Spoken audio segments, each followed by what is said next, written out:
doubts and clarify it here. Morning, sorry. I see someone has started recording. Is that you?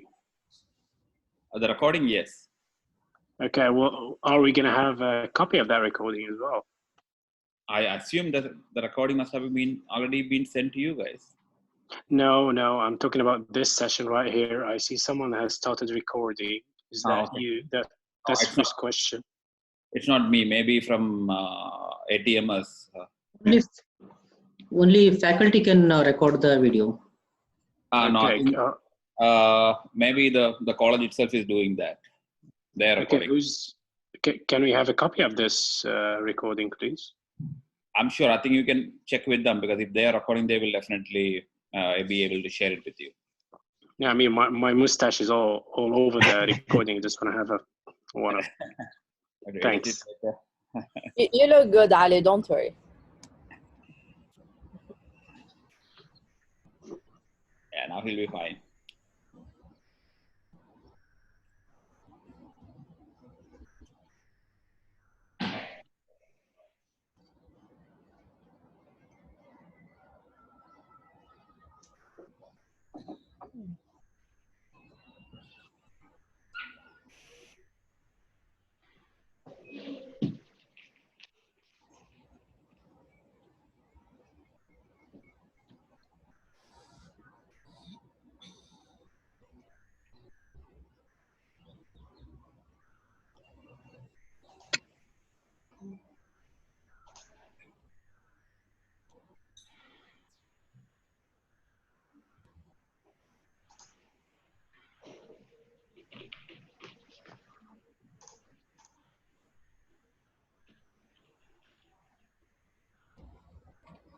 I think good morning, guys. I think let's start the session, because it's just a 2-hour session.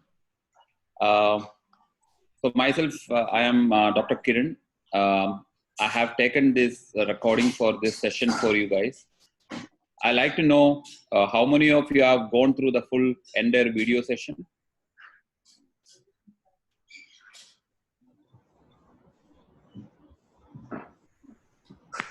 None of you? I am. I have. Done from my end. So what is your understanding about this subject? What do you think? Is it relevant? What is your whole understanding from this 6-7 hours of video, what you have seen? Just to get an idea that, why we are studying this particular subject as part of your DBA. Can I jump in just really quick? So one thing that I've noticed is we got the presentations way before you sent us the pre-recorded videos, and I, for one, I'm sure many have done the same. We actually did go through the presentation slides. So during the pre-recorded videos, to us, it seemed that to me, sorry, let me start with me. To me, it seemed like you are repeating the pre-recorded slide, the presentation slides, which I already have gone through. So maybe it's a time difference between when we got the presentations and when you send the pre-recorded videos. Maybe you should have sent them both together.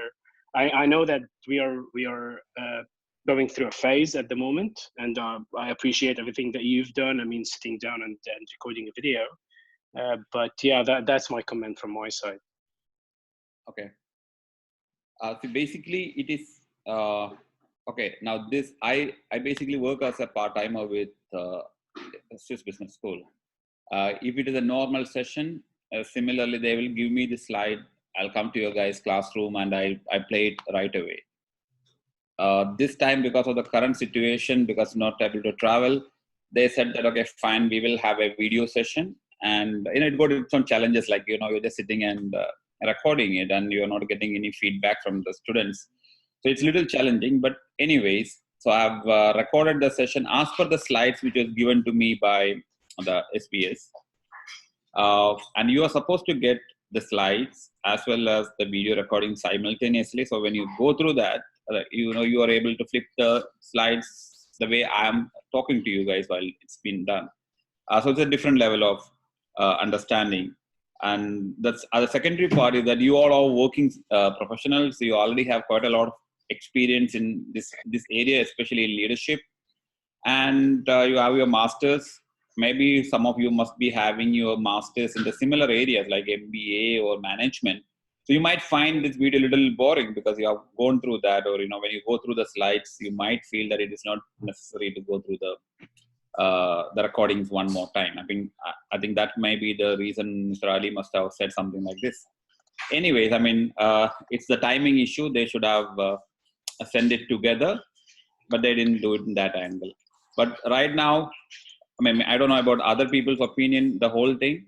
So this session, this subject, it is pretty okay, but there are other subjects where the students might find it extremely difficult to, even if it's a 7 or 6 hours of video, to understand the whole subject.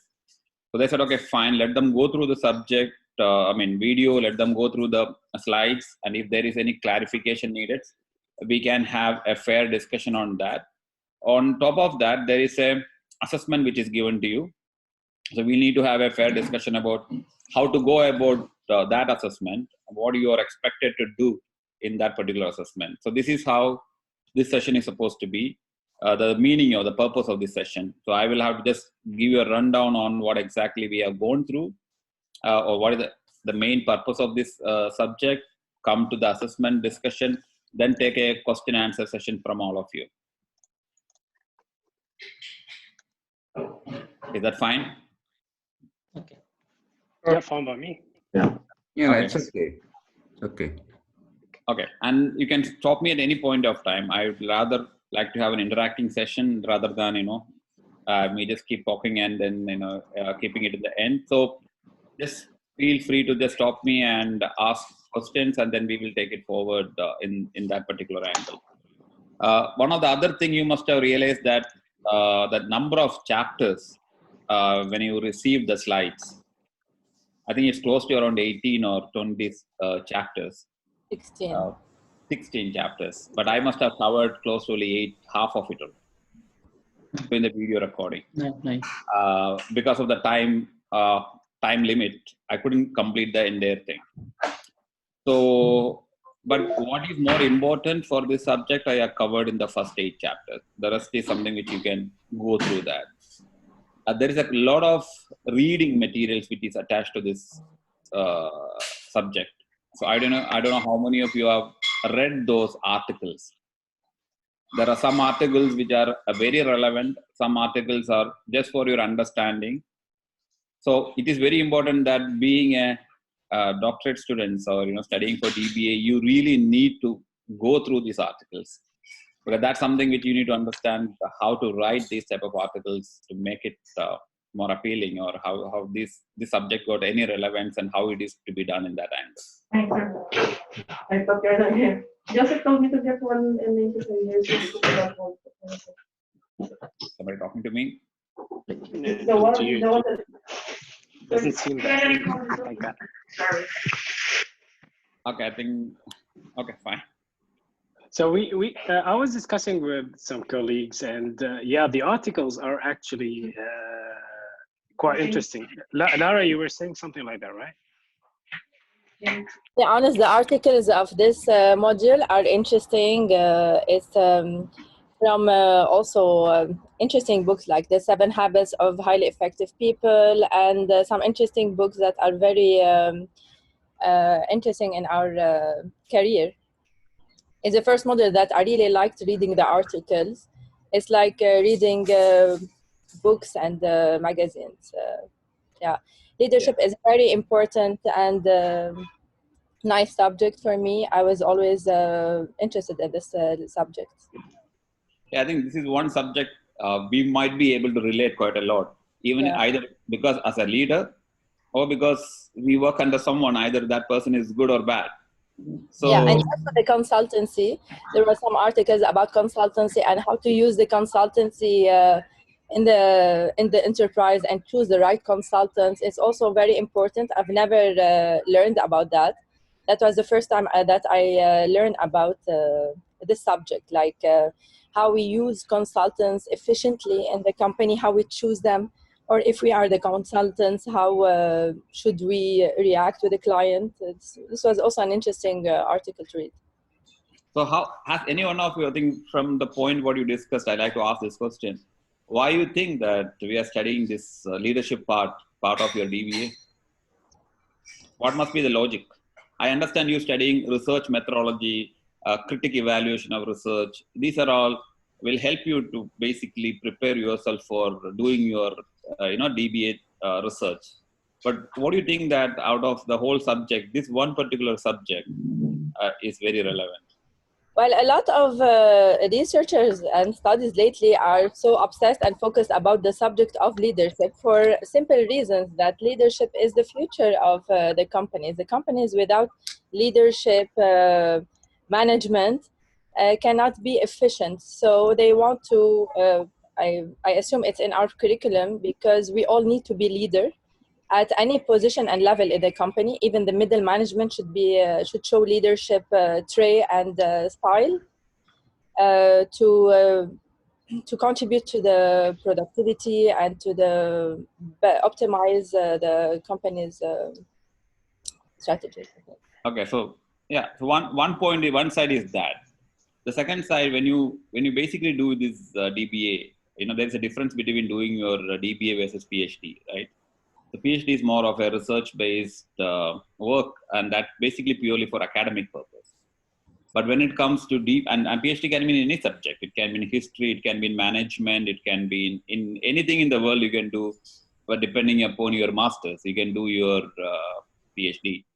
But when it comes to DBA, it is highly restricted to the area of business management or business administration. So now who does DBA? DBA is basically done by industry professionals, people like you all working in various departments or various organizations. The purpose of doing or having a DBA is not to be writing a full research thesis and keep writing research going forward. No, the main purpose of people doing DBA is basically the way you look at a problem. Like today, we are facing issues in this market, right? Because of coronavirus, people are not able to go out, organizations are struggling, the revenue is not happening. Now, what should a CEO should do? Now, he is put in a situation. Now, he should be thinking, should I fire my employees? Should I send them on a leave? Can I hold on to the next 5 months, 7 months, 10 months? Basically, these are all decisions a great leadership is supposed to do.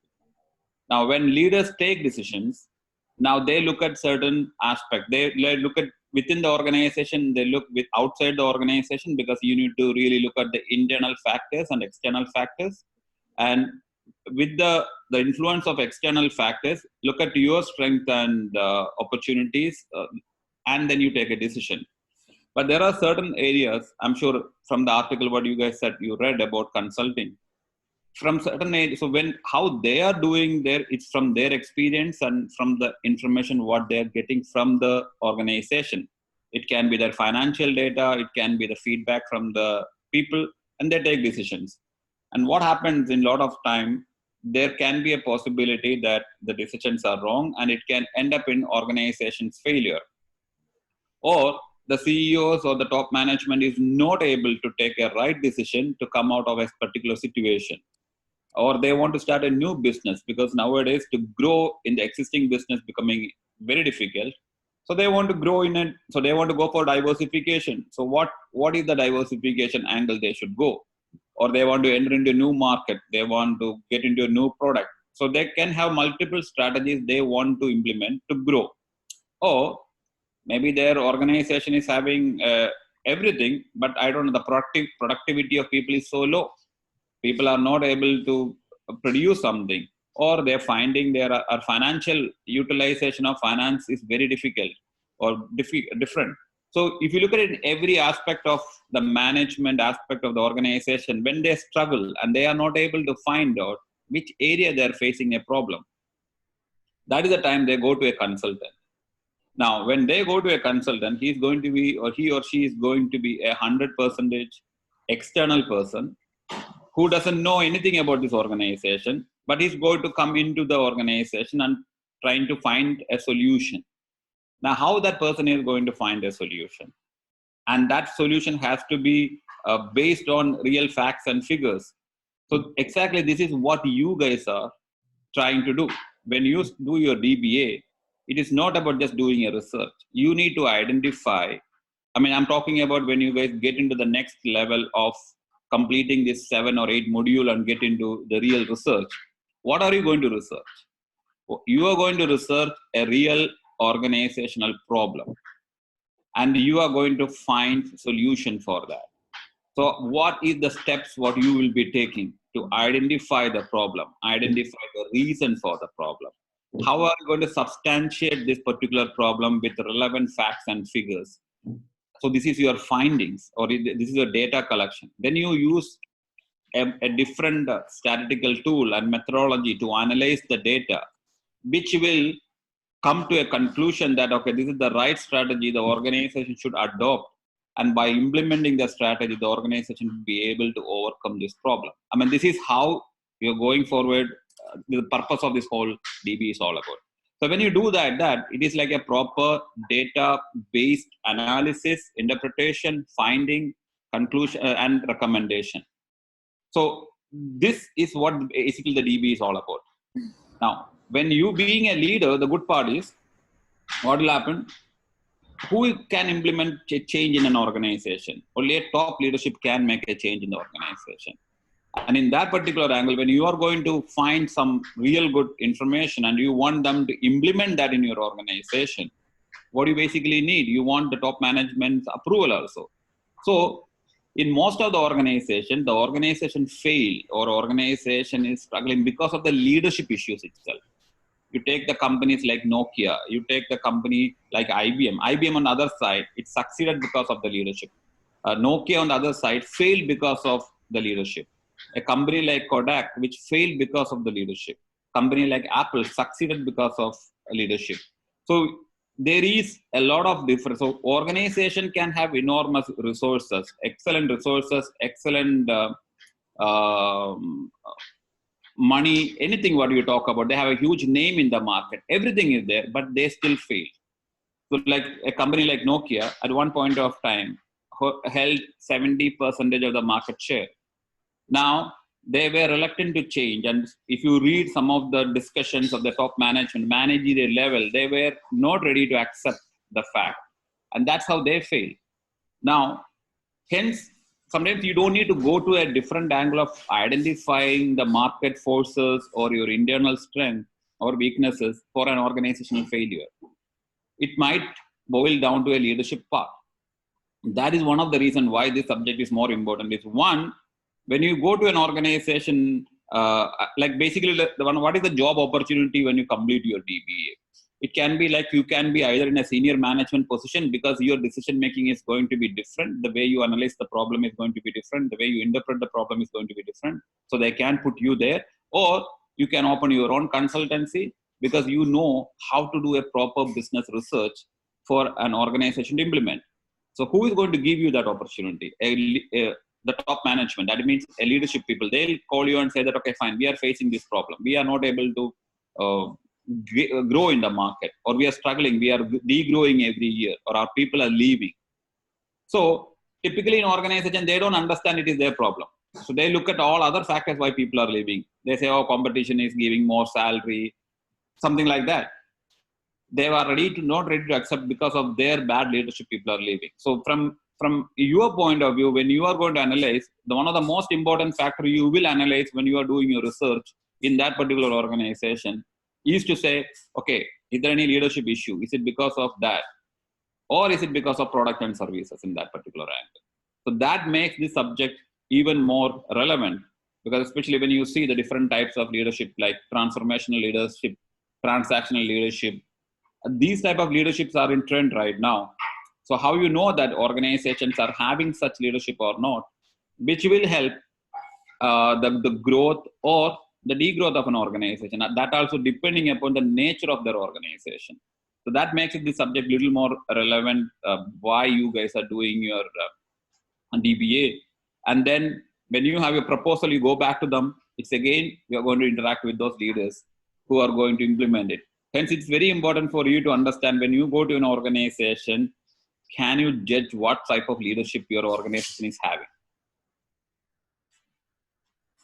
Any questions?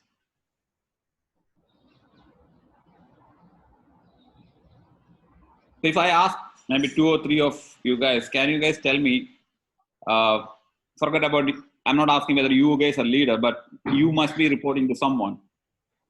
What sort of leadership style they're having from the readings, from the presentation and the class, the video, what you heard? Can somebody tell me like what sort of leadership you guys are facing right now? And do you think leadership plays any important role in your organization regarding the organization's success or productivity increase? Focus on job task oriented or the employee emotional side? No, I'm just asking right now, what is like, how many of you read through gone through the presentation where I talk about what is a transactional leadership, what is transformational leadership, who is an autocratic leader or a democratic leader? Yeah, there is directive and supportive leadership. Director just give direction, guidance, and orders. Just do this, don't do that. Yeah. So you're saying that your leadership, your manager is more like a directive leader? Yeah, not supportive leader. Not a supportive leader. And but what is you like it or you don't like it? I don't like. I want him to develop our skills, our abilities, capabilities, and job performance to be excellent and professional. Okay, so by having this style, what is the problem you see? Like you are not happy? There is a lack of communication. There is. Okay. Yeah. And what sort of job you do, if you don't mind? I want to change the whole organization.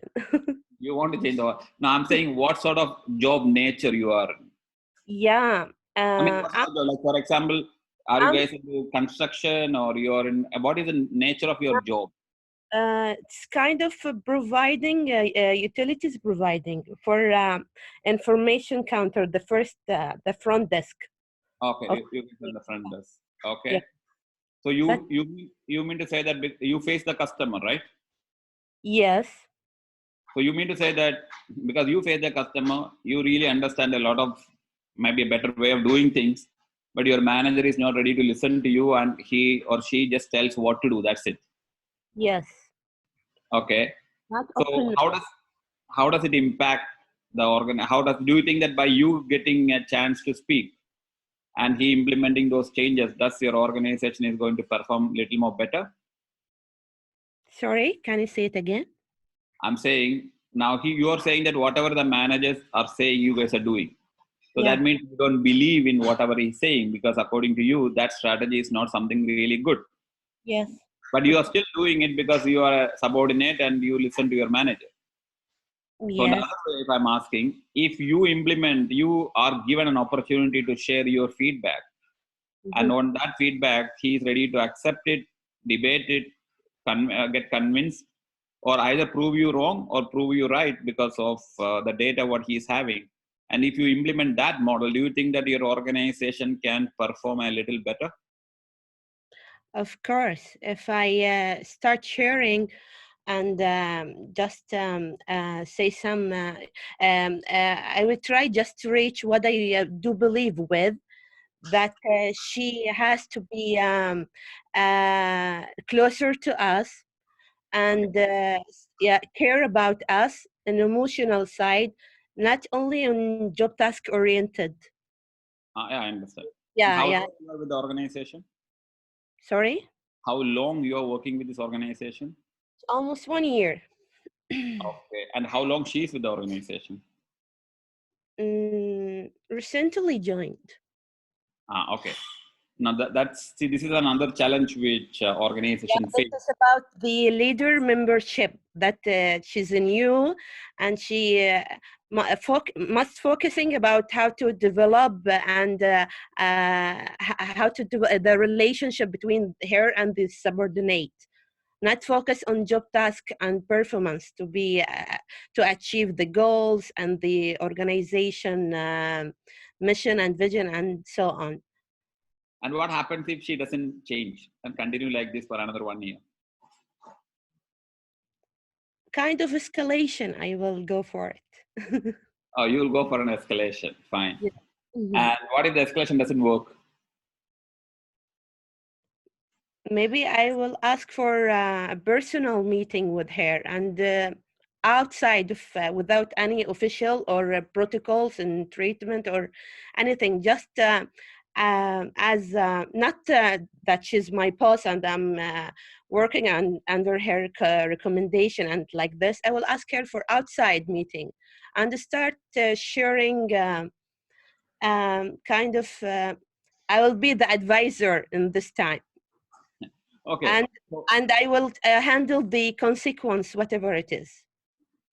okay. So there are certain people who have this. I think maybe you are feeling much closer to your organization, so that is the reason you are taking this step. So Yeah, what feel I'm things can happen? yeah, Sorry? kind of engagement, and I'm belong to, and I'm involved in. Yeah, Exactly. So there are certain people who will do this step. They will try to do whatever best possible to get a better solution, either by going to the manager and raising the point, and if the manager is also not taking any decision, you will try to have a personal one-to-one meeting and try to explain the scenario. And if that also doesn't work, maybe you will leave the organization, right? she is leaving the. She Yeah. must. So this is what happens. Some people take these steps. Some people think that, okay, this is not the right place for me to continue, and they move on. So who is at the end of the day loser? The organization is losing a good employee, because a bad employee or a less performing employee will not have any problem, because he or she knows, anyway, I'm not performing really well. So whatever he says, I will do, I will leave. So this is one of the key challenge with right now. I'm sure you must have heard about the organization like ADNOC. Now, ADNOC is the number one oil, like an Aramco of Saudi Arabia in UAE. One of, there's quite a lot of people working there. And so I teach in one of the universities in Abu Dhabi, where I have a lot of students who work in ADNOC. So when we were having, the subject which I teach is, the program which I teach is Master of Science in Leadership. So while teaching this Master of Science in Leadership, we talk about the various leadership styles and issues in organization. So I'm working with a project with one of the HR person of ADNOC, and the project itself is about, they are finding there is no engagement from the employee side. Yeah, people are working, they are working from 8 to 3 as per their schedule. That's it. They don't see employees engagement at all. So what is employee engagement all about? So employee engagement is that, you give a little more than what you're expected. And then when we were doing the survey with the ADNOC employees, what they're finding is that they don't feel the performance appraisal system is working really well. They do it every year, but there's no reaction or action. Somebody performing or non-performing, everything remained the same. They used to have regular increments, which is stopped completely now. Some people are getting, some people are not getting, and people who don't deserve is getting. Promotions are stopped. So it can be multiple reasons. So people are working and they are not able to leave because there is no job opportunities now, but the productivity is too low. They are not getting any other advantage in that particular angle. So these are the things which we basically relate. Now it can really, so what happens is the productivity reduced. Now, any idea what do you mean by productivity? Outcome. Outcome. So how you measure productivity? By achievement the goals of the organization. If we stick to the goals and the strategies and the mission. No. Achievement of goals is by default. I mean, in the sense we can really see if the organization got a target of if a sales organization, they have a 1 million target. If they achieve 900,000 or 1 million, we can say, okay, the target is achieved. Yeah. But when the target gets achieved, can you say the productivity is 100%? The productivity of the employee, you mean? Yeah. Or anything. Productivity of employee, it doesn't matter. If there's a machinery working, the productivity of machine. If an employee is working, the productivity of an employee. Because this is another tool why leadership is more important, or why you need to find out. Yes. If employees are working 100% in the sense, the productivity is 100%. If your working hours is 8 to 4, you work 8 to 4, it doesn't mean that, your output is 100%, your productivity is 100%. So what do you mean by productivity in that angle? That's the ratio of output versus input. So it's how much Exactly. are you generating versus how much time are you putting or effort. It's an effective time what we put it. Yeah, I think it's basically the ratio of your input to output. The The efficiency. amount of resources you are inputting to the organization and what is the output you are generating out of that. And in organizations, if the input is too high and the output is low, your productivity is low.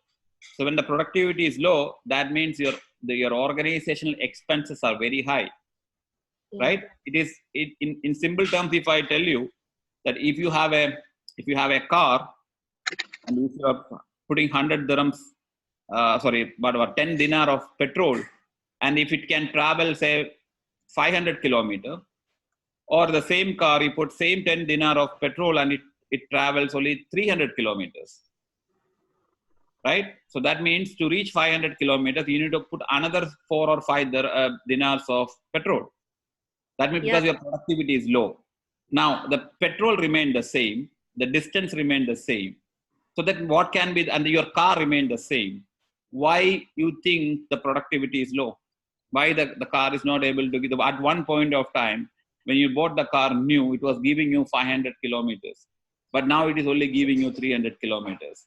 In car, it is very easy to measure, but generally, what sort of logic you will apply here as a leader that why the productivity has gone down? Doctor, it seems that this is the definition of the efficiency or effectively, kind of. It's like you're not made.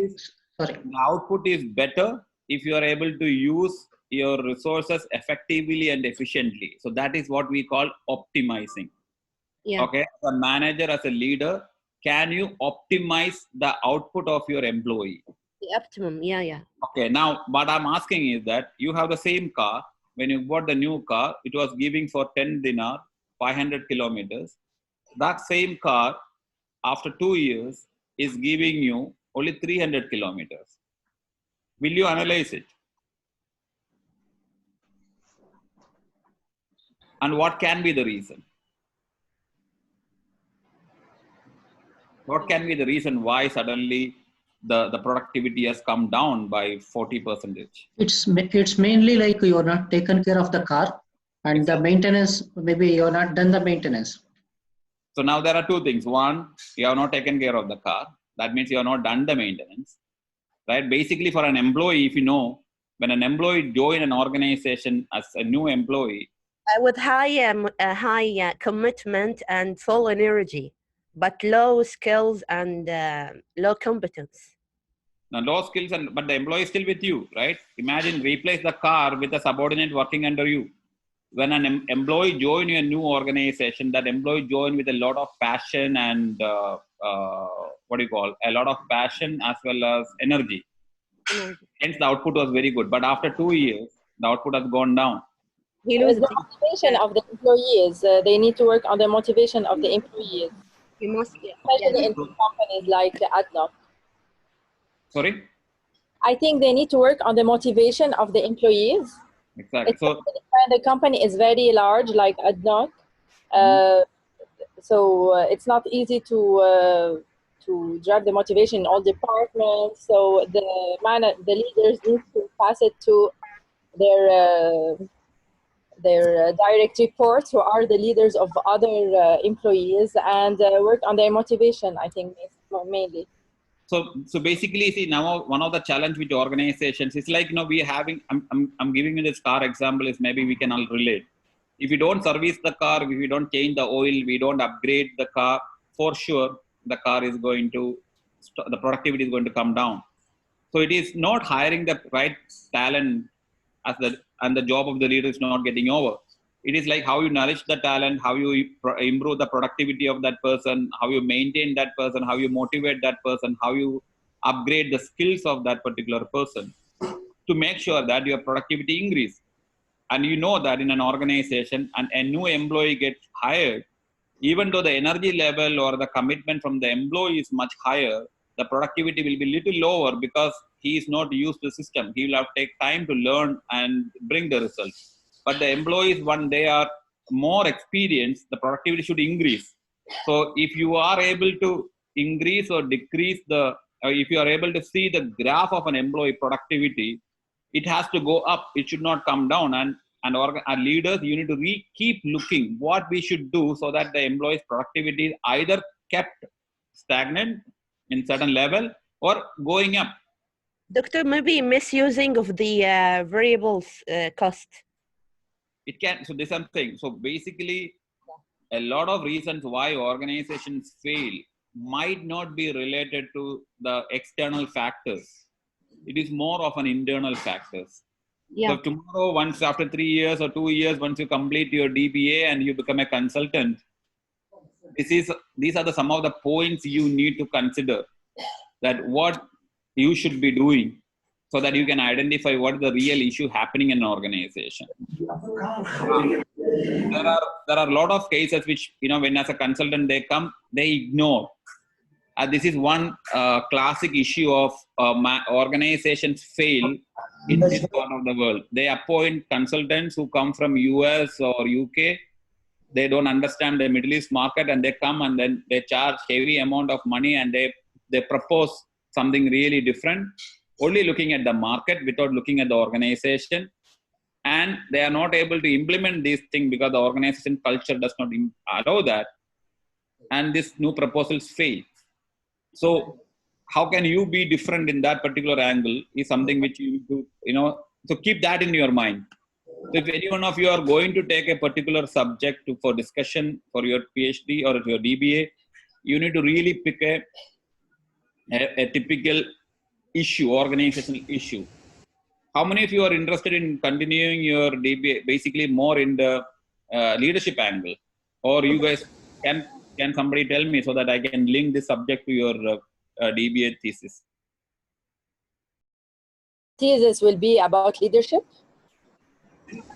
You mean if Sorry? our thesis will be around leadership? I'm asking, what is your area of specialization, or what is that area where you want to do your DBA dissertation? Have anybody of you, because today is this is the 5th semester, 5th subject, but still you'll need to have a fair idea.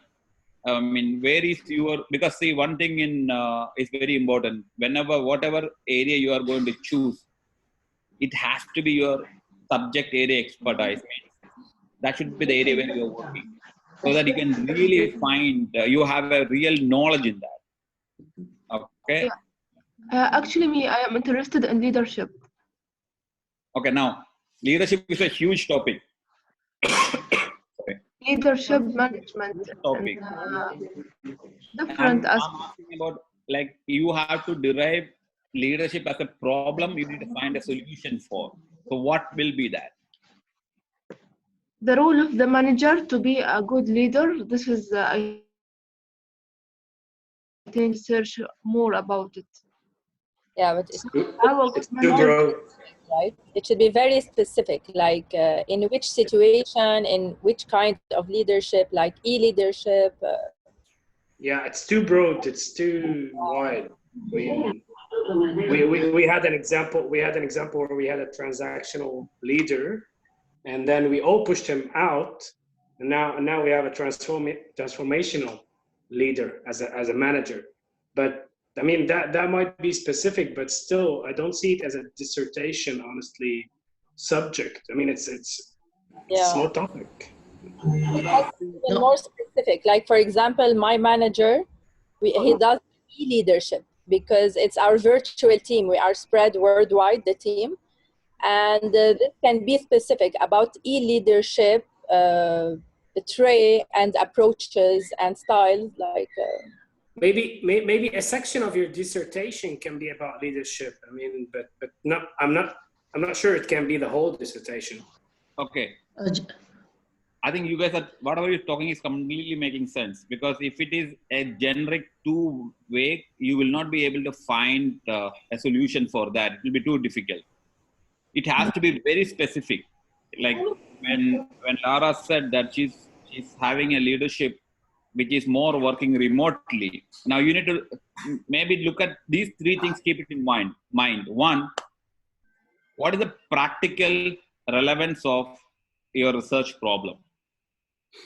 Now today, at one point of time, maybe she must be the only person who's having a remote manager. We all have our managers we see face to face. And you know that it is very easy as a leader to have your employees face to face. Comfort for the employees, comfort for the manager. But suddenly nobody thought that 95% of the office is going to work remotely. Now the managers are going to face a lot of challenge. I can see that because I have a lot of friends working in different organizations. The fear of the manager is they don't know whether the employees are working or not. And everybody is scared that we are paying salary, they're sitting at home, are they sleeping, are they watching movies, or are they working? So even if the work is still getting done, the leaders are getting little hype. They say, because they cannot digest the fact that they're letting the employees work from home. Yeah. So if you look at the employee point of view, employees are working even more compared to the employees going to the office today. Now, the managers are putting rules and regulation of from 8 o'clock to 4 o'clock. You need to be ready. You need to be professionally dressed. You need to be front of the camera. You should not go here. You should not go there. So there is a there's a lot of challenge organizations are facing because of this current scenario. Now, but the good thing is, because this model is working and efficiency is productivity is not getting affected, maybe going forward organizations might have this model continuing. So hence, when she said that, okay, what should the leader do in this situation? I never seen my manager in 6 months or 3 months. How will I keep the relationship with my manager? As a manager, what should I do to ensure that my employee doesn't lie to me? You can take, because with the new softwares, you can change your background. You can be anywhere and you can pretend that you're in office. You can be in coffee shop, right? Does it matter? Is it matter? Or do I need employee to sit in my office? So there are a lot of remote working happening. So in these type of situation, what the manager should do to ensure that the employee is honest, employee's productivity is not getting affected? Do we know what are the steps to be taken? So one, look at the practical applicability. Is it going to be, when by the time you finish, because you know that it is not a research report you're going to write for like today and submission in 15 days. You are going to do a research. By the time you complete and you get your DB, it might take 2.5 years. So the subject has to be relevant that time also. So one thing is look at the practical relevance. The second thing, when you try to understand, as I told you, to do a research, it's like, I lost my wallet. Okay, fine. I can keep looking for it. So I know specifically what I lost. If I don't know, what are you going to search? You will find it extremely difficult to search something because you don't know what you are searching. Should I search that? Should I search this? So be very specific. Okay, I lost my car, or I lost my pen. I lost my pen, which is red color pen, which I was writing. I want that pen. Otherwise, you will get a pen while you are searching, which you lost 3 months back. But that pen will not solve your problem because that's not the pen which you're looking for. So clearly, so if I lost my red color pen, then it's very specific. Okay, then I ask the question when I last used it, where I used it. Then you identify the exact area to find the pen. That is more important. The third thing, will you do a research if you just tell in your home, oh, I lost my pen, and somebody say, it's there. There's no research. Why? Because the other person knows where the pen is. So make sure that the research question, people don't have an answer right now. Do you have an answer? Like, for example, you know where the pen is? Yeah, then there's no need of researching. Somebody else knows where the pen is? Then again, you don't need to do a research. So the most important couple of things you need to understand is when you are trying to understand a problem, just ask your colleagues, ask your friends. Okay, I'm having, I think that working remotely is very easy. Or do you think any managers face any issues working remotely? Do they face issues in motivating or keep a better relationship with their employees? If this is what you are going to understand, you ask yourself, do you have a solution for that? If you think you have a solution, you write down those solutions. You ask 5 of your friends. Okay, tomorrow if you are going to be a manager and your employees are scattered across the world, what are you going to do to motivate them? And if they all give the same answer what you gave, No need of doing a research because everybody knows it. But if they are not able to give an answer, or one person is giving one answer, another person is giving another answer, third person is giving another answer, then because you cannot tell, you ask 10 people, 10 people are given 10 different opinions. So you got 100 opinions. And your friend is asking, I became a manager now, so what should I do? And you are going to give them that 100 opinion? No, right? So you need to know, and because you don't know which one is better. That is the time where you know that, okay, this question is actually relevant because nobody is having a straight answer. Everybody is having different answer. So now let me do a research, maybe around 500 people.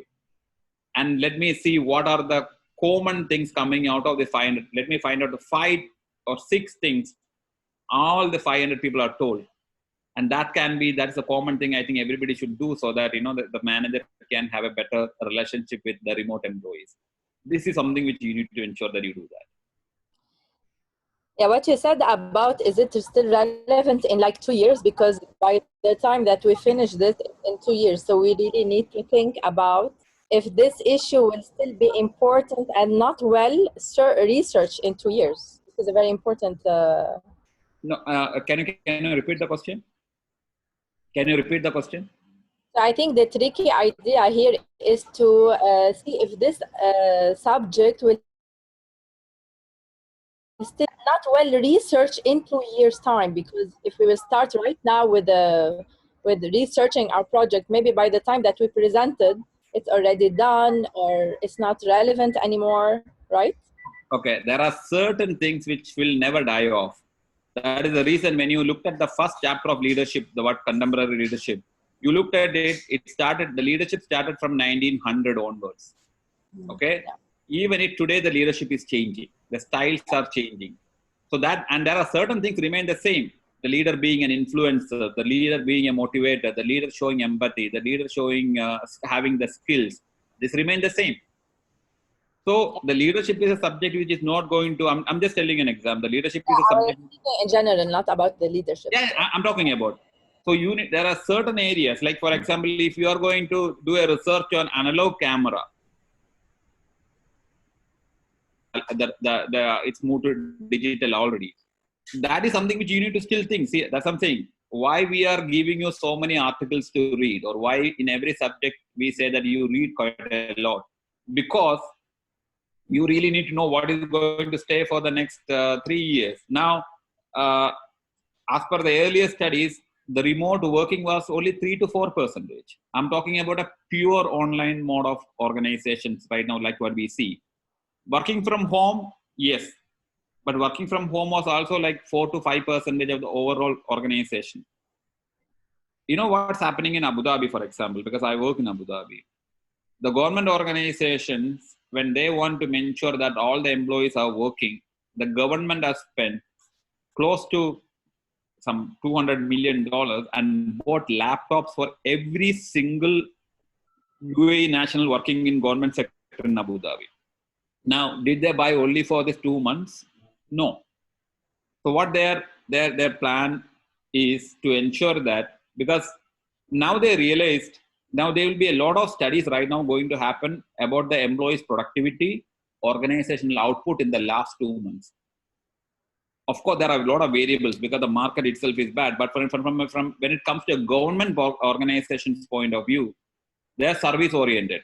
For them, it doesn't matter whether the market is good, economy is good or bad. It doesn't matter. Yeah, because the advanced technology and the implementing the AI, the artificial intelligence. Exactly. And then on the other side, they're facing issues with parking. They're facing issues with number of traffic. I mean, the amount of people on road. They're facing a lot of other challenges.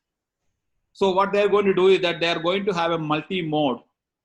They are going to, what I heard is that they're going to implement a 50-50 mode.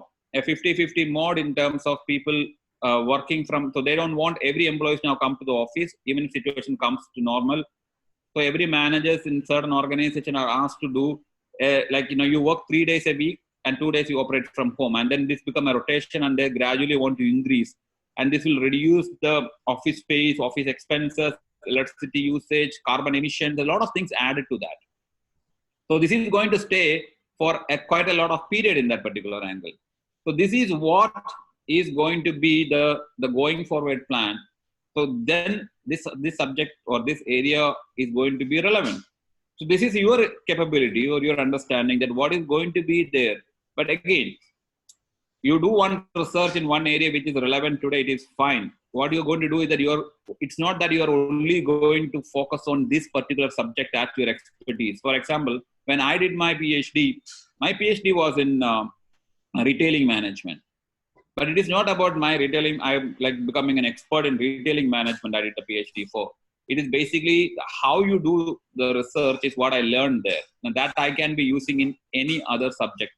Similarly, when you pick a topic which you think can be relevant in the next 2 years, it is absolutely fine. It is not about you increase your knowledge in only that particular area. It is that how you are going to do it. That will make you succeed in for. So you learn the techniques, the skills, the competencies on how you are doing it, so that any organizational issue, because as I told you, tomorrow you go to an organization, it might not be a leadership issue. It can be a product issue, or it can be a process issue. So how are you going to find solution for that? That is what you are going to learn in this whole subject. So keep this thing also in the mind. It doesn't matter. Try to see whether the relevant. You'll be submitting your dissertation, and then they are going to defend that time. That they can ask this question: what is the relevance of this subject that time? But when it comes to leadership and management, it is going to stay long. As long as it is not a product-based work, it will stay long. Yeah, especially as you said, the e-leadership, because right now I think a lot of companies will realize that they can be efficient in working. That's what they want. Virtual teams and yeah. I think this is what a lot of multinationals are going to do that. Yeah. And to be very honest, I searched. There is no e-leadership studies much. There's not much e-leadership studies. In our studies, there was only one related to the nurses in the readings that we had, and I do it to compare with my boss's leadership style, and this guy really got it very well. So I was thinking, like, did he get courses about leadership? How he is doing it really perfectly. He's using the emotional intelligence. He's using a very supportive technique. Style, and so I kept wondering, he must have had a lot of leadership courses to be efficiently managing this unusual situation of e-leadership for virtual teams. I think that is, there's a chapter which talk about whether leaders are born or leaders are made. Yeah. Right? Yeah, great born. Yeah. The leaders born great and got special attributes and the traits. Yeah, but then what she told about, he must have attended a lot of leadership courses and stuff like that, because it's not only having like, okay, fine, not necessarily that, okay, I didn't born with the leadership quality, or maybe when I became a manager, you can gain and get experience. Yeah. I don't know, one is with the experience, one is by studying more, reading more, or attending a lot of, because the thing is that, I told you, when I teach leadership in my organization, there are a lot of managers, there are a lot of employees in the organization, in my class, because all the employees, all the students are UAE nationals. Yeah. So my class got around, say, 40, 50 students, and maybe 20, 25 are already senior managers or bid managers, and then 20, 25 are employees also. And when I just ask, just tell me, like, how many of you like your managers? Believe me, it is less than, okay, in this class only one. Maybe she must be also liking her manager. But in my class, then, you find more than 60% or 70% of the employees don't raise their hand. But what it helped a lot of managers who are attending the class realize that maybe my employees are also not liking me. I don't know, maybe they are not telling me, but they are not liking me. And then I asked them, like Heba told last time, there's less communication between me and my manager. She doesn't ask me. I like my manager to have a listening ear for me. I like my manager to have some sort of empathy and some sort of showing some emotional intelligence. So how does it help the other students who are already the managers? They start thinking in a different angle. Like when Heba told, I'm going to tell my manager that, you are bad in this, you are not good in that, you don't speak to us, you don't have time for us. She is not going to sometimes take it in the right angle. Yeah. But we sit in this type of classes, and when you start listening to this, and when you say another employee talking like that, there are people who will do a self-analysis and say that maybe my employees also doesn't like me, I Yep. see they say that they don't want directive leadership. They don't want transactional leadership. They want transformational leaders. They want people who help me to improve my skills. They want, so he will become, so there are people who came to me after 1 year of their studies and came to tell that, doctor, I seen a lot of change in me. It's not about the degree I got. I changed. My employees are coming and telling that they see a difference in me. And thanks to this course. So as she said, it really helps. Attending these type of courses, attending more, studying more, you will also realize your gaps, and that will help, and that will bring a much better productivity, because you don't want, because it's one of the, I was in industry before I moved into teaching. So I was working in a multinational for almost 17 years before I moved into academics. And that time I was handling the entire Middle East and Africa market. So I had guys in Bahrain, Kuwait, Jordan, Egypt, and I was operating out of Dubai. And you have a lot of work to do. And sometimes you forget to speak to your employees on a daily basis. Sometimes you don't speak to somebody in a week. As long as sometimes you see the target is done or the guy is doing good, you just leave it. Right? So you don't even communicate with them on a regular basis. And sometimes sometimes then you see suddenly the guy leaving, or you don't know whether he's working. So it's a real challenge how, as a manager who's sitting in some other parts of the world, is scheduling his work in such a way that he ensure that he has time for his employees, irrespective wherever they are. There are time zone issues. There are priorities, meetings. It's really challenging for, when you're in office, you see them, and then you can ask us, hi, how are you? Yes. This, you need to take an effort to call somebody and, spend 2 minutes. That's something, and initially you will set up a meeting, but after that it becomes quite boring, and then you stop it. So it's extremely challenging to keep motivating an employee, and because most of the time, and a remote employee can always feel, a very, what do you call, don't know whether that person is how important is that person for the organization. Can that person be replaced so fast? Yeah, he may lose a good employee if he didn't put his self in the personal issues role. Yeah. So that's saying, so there's a lot of communication. First of all, working in the same office, you are facing communication gap. Imagine you're working remotely. What sort of communication? There's no communication. Yeah. So how are you making sure that what your employee is having? Do you have time to listen to your employees? Mm-hmm. So these things makes it very interesting to make sure that you get a better productivity out of the employees in that particular angle. So yeah, he needs to be trained for that, because people don't really know exactly what to do. I think trainings now should focus a lot on leadership, and because there's a lot of virtual teams right now, and especially with the globalization, I think the boss can be always in a different country at some time. So it's not about the quarantine only, and not only this time. With the globalization, organizations are becoming more spread around the world, and trainings should focus on the e-leadership, and to tell the managers what to do, because it's not really obvious what to do and how to manage it properly, right? See, the point here is this. Now, how many of us have remote managers? So very few, maybe 1% or 2%. Now, but managers travel a lot also. People now travel a lot, even if they are not remote. Maybe half of the month they are remote, or 1 week per month, and they still need to manage them.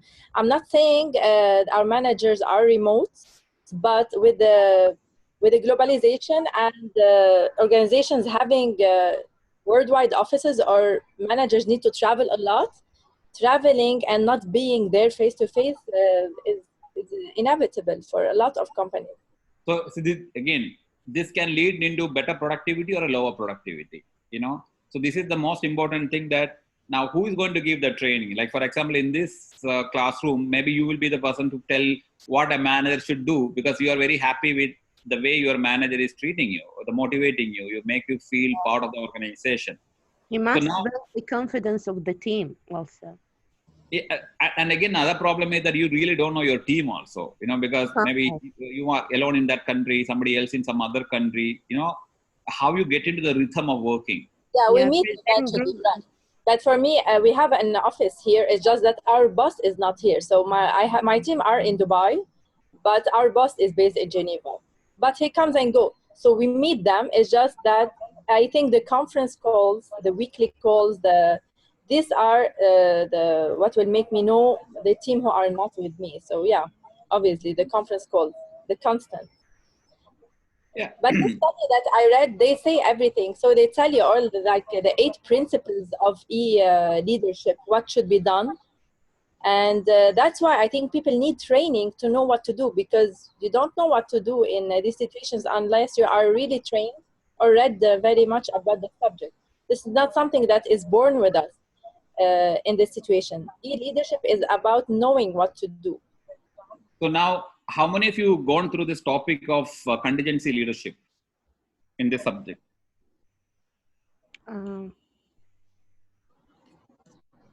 What do you want to ask about it? I'm not very sure. In this subject, there is a chapter called Contingency Leadership. I go through it, yeah.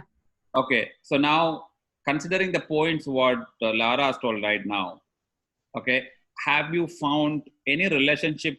So consider contingency leadership is actually not a style. It is a situational leadership, okay? So it's a part of a situational leadership. So any idea what do you mean by in contingency leadership? There are 3 factors. Yes, power position. Power position. Leader membership. Leader member relationship. Relationship, yeah. Just tell me the first word. Let me see who else has read the topic. Structure. We read task structure, yeah, that's right. Okay. Task structure, yeah. So, task motivated or relationship motivated leaders? No, the third one, task 3 structure. factors, okay? Yeah.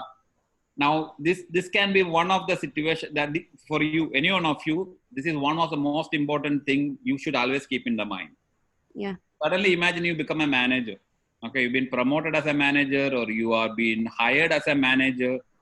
The one of the most important style which you can, a leadership thing which you can implement for your success is this situation leadership called the contingency leadership style. No, contingency leadership.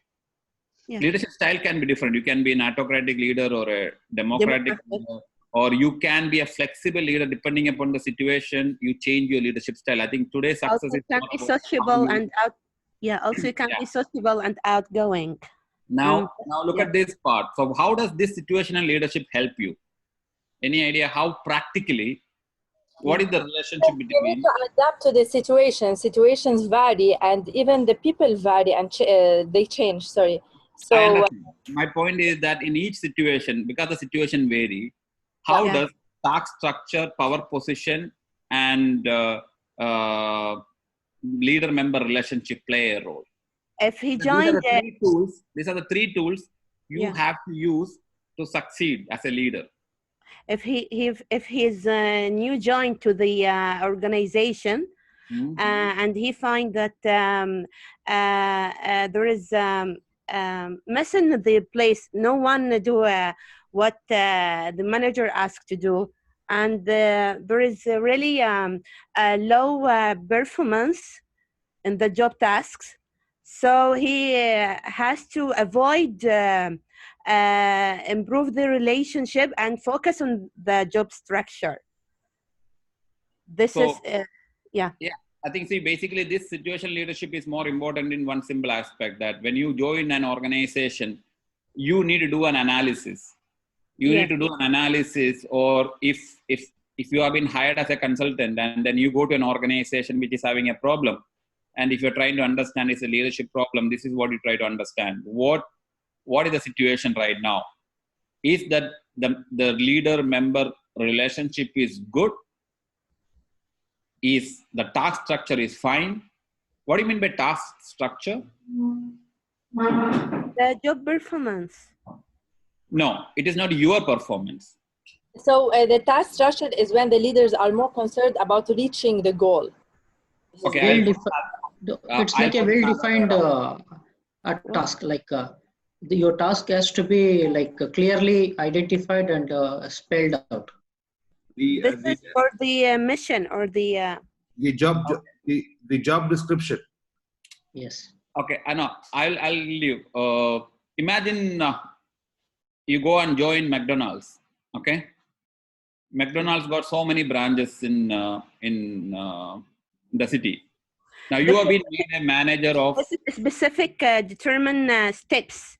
No need for just give the directive. No, let me complete it. Okay. Yeah, sorry. I'm so sorry for interrupting. No, that's fine. What I'm Can saying. we not talk about food? We're fasting. Sorry. He was saying it is Ramadan, so don't. Yeah. We're not gonna actually eat. Come on, yeah. When eat out, where's your? You use the same example in the videos, Doctor. Yeah, about McDonald's. Oh, sorry. No, that's fine. I like it, by the way. It's fine. No problem. Yeah. Okay, imagine. See, you guys are based where? Dubai or Bahrain? Dubai.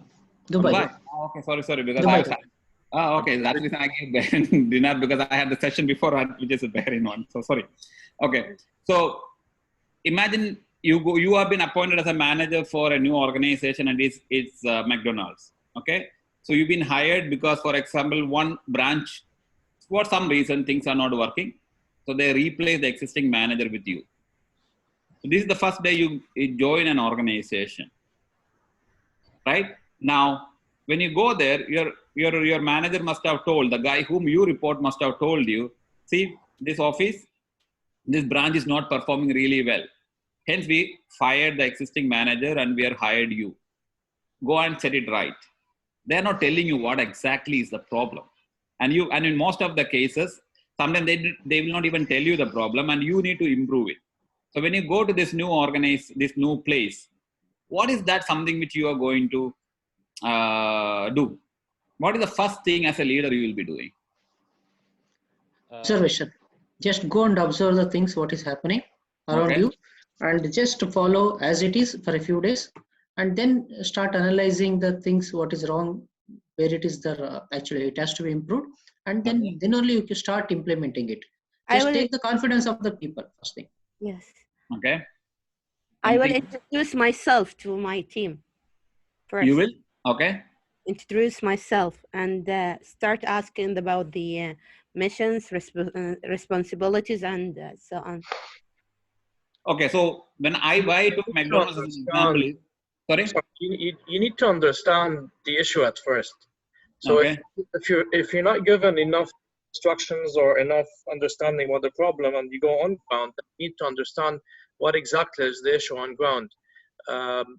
What's the actual performance and the outcome versus the objectives and the targets of that branch, for example, and then try to dig down to understand what the problem is and find a solution. Okay, fine. From just a general, where you think can be a problem? If that branch is not working, where you think can be a problem? Leadership. Okay. you joined as a leader. So that's why they use you. Yeah. No, actually, what I feel that actually most of the time we are spending in the organization, like in the factory or office. So relationship with our employees should be very good. If you have a good relationship with your people, I'm not talking that. I'm just telling you joined this organization. You joined the branch of McDonald's in Mall of Emirates, for example. Okay. Okay. And you find out because you come to know that they hired you because there was some issue with the manager, or he was not good. The performance of the store was not good, so they replaced you. They made that guy replace with you. You went and joined there. My point is that as a situational leadership, because that's the situation you are right now. You are in a new organization, set of people. So then take the three variables: leader-member relationship, task structure, or power position. Now, these are the three things which you need to have. I think about an organization like McDonald's, where you think the problem can be with the French fries. In the power position, I will, because this is day by day tasks, and I will just use my. No, that what you use is the secondary part. After you find out a mistake, Ali, you can tell me.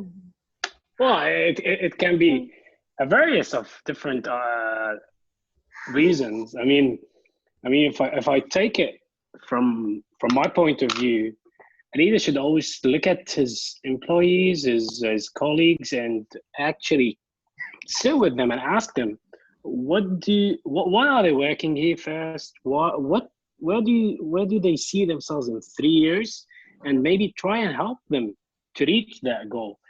And then he might have a team, an actual team. I mean, why did the previous leader leave? I mean, these are some of the questions. And again, I would stress on the French fries. Do you think you will find challenges in the task? The process, doctor. The process. Yeah. You will find process issues? Yeah. No, actually, this might be the team issue. Like if so few people are working in some particular time, and maybe the first shift and the second shift, there may be, if you shuffle that team, that can be the. See, exactly. So, see, the thing is that depending upon the organization, an organization like McDonald's have a clear task structure. Yeah. They work on a uniform principles across the world. They have a clear system of when a customer comes in, place the order till the order get processed and come out. The structure is very clear. Because that's a uniform structure they implement everywhere in the world. Yeah. Same systems work everywhere. Procurement, manufacture, production of food, and delivery of the food is exactly the whole chain. So that means, so this is what you analyze. When you go into this organization, you know that an organization like McDonald's, they have a clear task structure. So I don't think that is an issue, because if that is an issue, all the McDonald's stores should face an issue. So the second thing, that means the issue is basically with the leader member issue. So the earlier manager may be partial to some employees. So the way they give shift or the way they motivate, that was the issue. So in that situation, what you will do is that you will not spend time in improvising the task. You will spend your initial time in improving the relationship. So that is the leader member. You will try to build on that. So till the time you will build on the leader. So that time, so when you go to an organization, the task structure is very high because McDonald's is perfectly high. Your leader member relationship is too low because you are new to that organization. So that is the time. So you know that which is low, which is high. What is your position? Your position is high because you came as a manager. So your position is high, your task is high, structure is high, but your relationship is low. So you will spend more time in making leader member relationship. And while doing so, if you find 1 or 2 employees who is the real problem maker or something like that, then you use your positional power to make changes in the organization. Doctor, this is what I mean when I told you I have to introduce myself and sit with my team. Yeah. So, and I'm okay. And then by the time you make a relationship and you bring your leader member relationship level high, then the one thing which you don't use is that you will not use your position power. Because instead of you telling your subordinate with the power versus we tell your subordinate with the relationship and stuff, they will be more receptive in understanding and accepting your viewpoint. So this is how you basically, so that's the reason today. But if you go to another organization, when you go, the employees are very nice. As soon as you came in, they are ready to listen to you. They are ready to do everything. So then you realize that I think that it is not problem with the employees. I think there is some issue with the task structure. So let me focus my energy rather than making a relationship within the organization. I will spend more time in understanding what is the issue with our task, our work. Maybe structure need to be changed. The processes need to be changed. So for your success, you need to really try to understand where you want to focus your energy into, making a relationship or putting structure in place. So this makes the situational leadership, you need to understand what is the situational leadership and then apply the relevant leadership style. Yes. So this is the reason if you, I'm talking about, this is the reason this subject is a little more relevant. It basically, you need to really understand these type of gaps within the organization and then apply the right leadership style. I think it's also, well, we have some chapters that discuss about the personality of the leaders and the members. So I think also the leaders need to match their, based on the personality of their subordinates, their style, because they can have various styles and various personalities accordingly. Yeah, see, again, my point, there are two things. When a management hire you as a manager, the reason is to improve the organization. Now, as a manager, there are two things you need to do. But when you are telling me I need to understand the personality of my employees, I need to make a relationship. Relationship takes time to build in an organization. The employees take time for developing that feeling within them, that can I trust my manager? Can I open up with him? I don't know whether he got an open door policy. So even if a manager try the best, it takes a lot of time for the employees to develop that trust factor within the manager. But your manager will not have that much of patience with you. So hence, it is for you to analyze what exactly is going through right now. Do I spend more time in relationship making, or should I spend more time in improving the task structure? So this is something which you need to. So hence, situational leadership is more important for you to analyze your current situation, and then you adopt the right strategy. If it is relationship, you bring in the transformational leadership style. But if it is not a relationship issue, productivity is an issue, maybe you initially adopt a transactional leadership style. So, you need to really see where so this is why we study the various styles, because in various situations, you will apply the various styles of leadership. And depending upon the nature of work also. Yeah, adapt to the new, to the situation. Yeah, exactly. Yeah. So, see, I know that we can talk about leadership quite a lot. The one thing right now we can discuss is, considering the time, we can even look at it, your assessment question. How many of you are clear exactly about what you are supposed to do in this assessment? So first assignment is actually quite clear. I mean, you have a sentence, you have an article, read both of them, review the article. It's quite easy, quite straightforward. The second one is not as much. So my first question to you would be, I mean, should these two different styles of leadership in organizations be something that I have experience with, or they can be, I don't know, Apple versus Samsung versus Hawaii, for instance? Hawaii. I mean, okay. So now this is a pre-work what you're going to do. Like, like somebody doing a research on leadership. If anybody is interested, this article can be based on, this assessment can be based on that. So if you look at the real question, can somebody read me exactly the question they asked? Like, pick two leaders in an organization and identify their leadership style and recommend another style. Is that the question, right? Yeah, they are saying, like, find two organizations, define their leadership style, and suggest, based on your reading, suggest a different leadership style for those two organizations. Okay. Now, and is there an organizational leadership style? Because the organization is comprised of many managers, and each manager has his own style. So there's no culture of leadership in an organization, right? That's why I think I'm going to do it based on my boss right now and my previous boss in the previous organization, because it's leadership. It's not a culture. Leadership is depending on the person. The HR can contribute, I think, from their level of training the managers or implying certain organization culture, but they cannot change the way managers do their styles, right? Exactly. So we are not, the terminology organizational leader doesn't mean that don't just write, I'm writing about Apple's leadership style. No. Yeah, here we are talking about individuals. Yeah. Okay. So basically what you are trying to do, you're supposed to do is that take two individuals as leaders. It can be, maybe you work under two different departments in the same organization. So you have two different leaders, or you work in two different organizations. So for me, that's what I will do, because I work in maybe three different leaders, and all are different. So the best thing is that I pick up these two leaders in two different organizations. Now, why we use the word organization means the leadership is not only making the employees happy, right? The leadership, the impact of the leader in organization is also very important.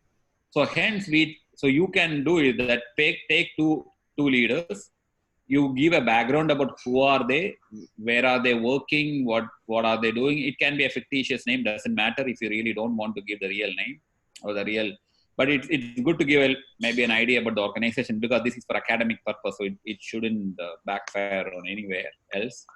So you can pick these two leaders, and your capability is not what you decide, or my leader is a good leader. No, it's not about you writing good or bad about him.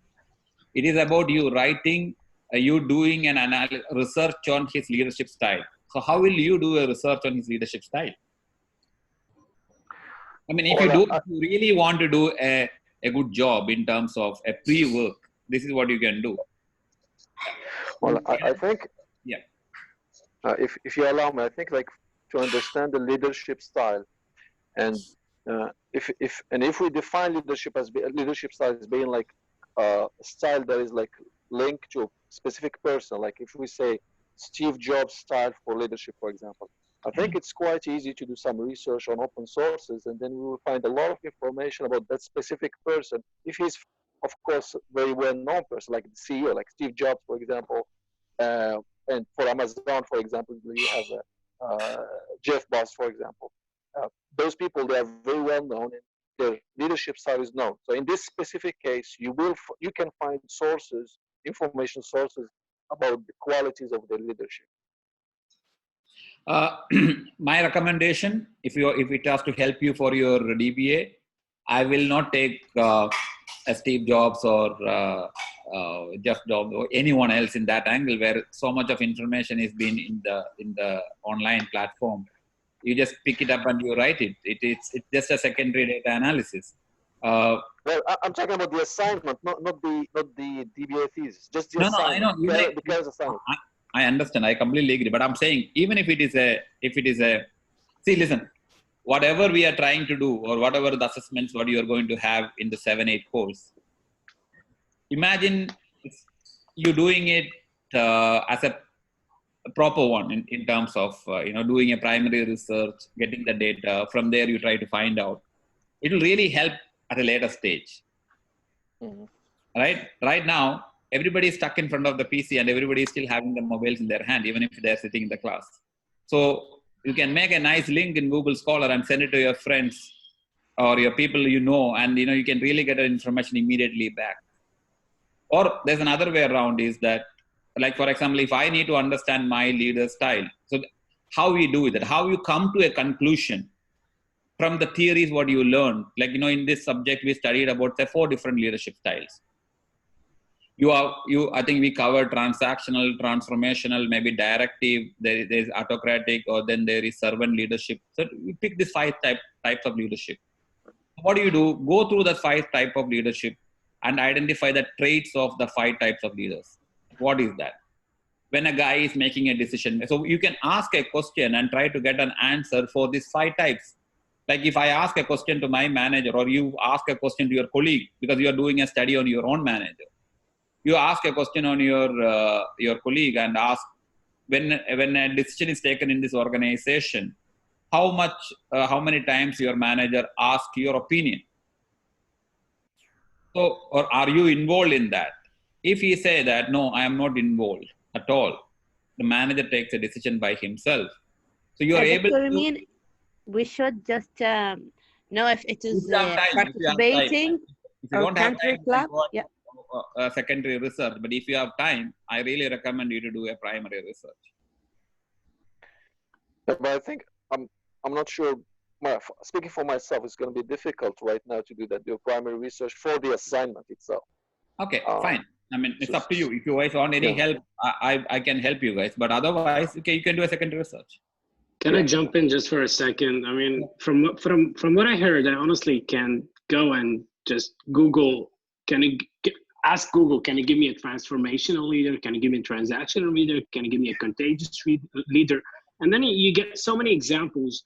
and then you can write a summary on one of them and the summary on another one. I mean, they don't need to be from the same organization style per se, but for an assessment, it is absolutely fine. I'm not saying that, but that's a pretty easy job, right? You know, you can just get information and tell that, okay, fine, he got a transformational leadership style, or he was an autocrat. Like Steve Jobs is more like an autocratic leadership style he's having. That can any other organization adopt the same style and be as successful as Steve Jobs? I doubt on that. But what I'm saying is that how you're going to recommend, for example, you take Steve Jobs, okay, a highly successful leader. I mean, sometimes you link your organization leadership success to, your leadership success to organizational performance, right? So when in that angle, we all talk about Steve Jobs' leadership as, how he turned around Apple, how he turned around the company from a $1 million business to a $1 trillion business and everything. How are you going to suggest a different model? You can just suggest for the sake of suggesting, saying that he was very direct. But that's it's a very good point, Doctor, that you are raising, because the assignment asks you to suggest a different leadership style, and then now it's an issue. Now, if one of us selects, let's say, Apple and Steve Jobs' model, how the difficulty here is how can you suggest a different leadership style for an organization that is successful, because they're already successful with their current leadership style. So how can you suggest something different? I have to argue differently here, if I may. When you talk about Steve Jobs and Apple, the culture of Apple as a company reflects the leadership of Steve Jobs because he's on top of the pyramid. And comparing it to other companies, for example, you might have different styles of leaders and lower positions in the hierarchy, which does not reflect the overall culture of the company. So we have to look at the position of this leader, whether he's on top and he can influence the culture overall, or he's a lower level manager. Yeah, but how you recommend? If you pick Steve Jobs, for you to recommend a change, like for example, if I take the example of Heba, she told that she's not happy with her leader's style right now. So she doesn't need to do a survey questionnaire with her colleagues. She can just ask her colleagues and say that, okay, fine, it's the same feeling what we are having. And she come back and write a report saying that her current organization, her leadership style is more of an autocratic. She doesn't listen to us. She doesn't know emotion, empathy, and all these things. And then it's very easy for her to recommend another leadership style, saying that I wish she has a transformational leadership style wherein she does this thing so that it can impact so it's like a real emotion is connected, or real data is connected to the whole thing. But Rashid, why don't you take Steve Jobs? Let's say Apple has half of the market for smart devices, but the other half is owned by Android companies, just like Samsung, for instance. I mean, they have a different style of leadership. So why don't you take that style of leadership and just think, what if Steve Jobs did adapt or to that type of leadership that Samsung had? Would he be better? I mean, I'm just taking Steve Jobs because you mentioned Steve Jobs, but that might be an idea. I don't see any other type of leadership that you can give to Steve Jobs and make him better, honestly. But maybe Samsung leadership is one of them. Maybe Jeff Bezos' leadership is another. But it's a handful of leaderships that you might add. Yeah, it is.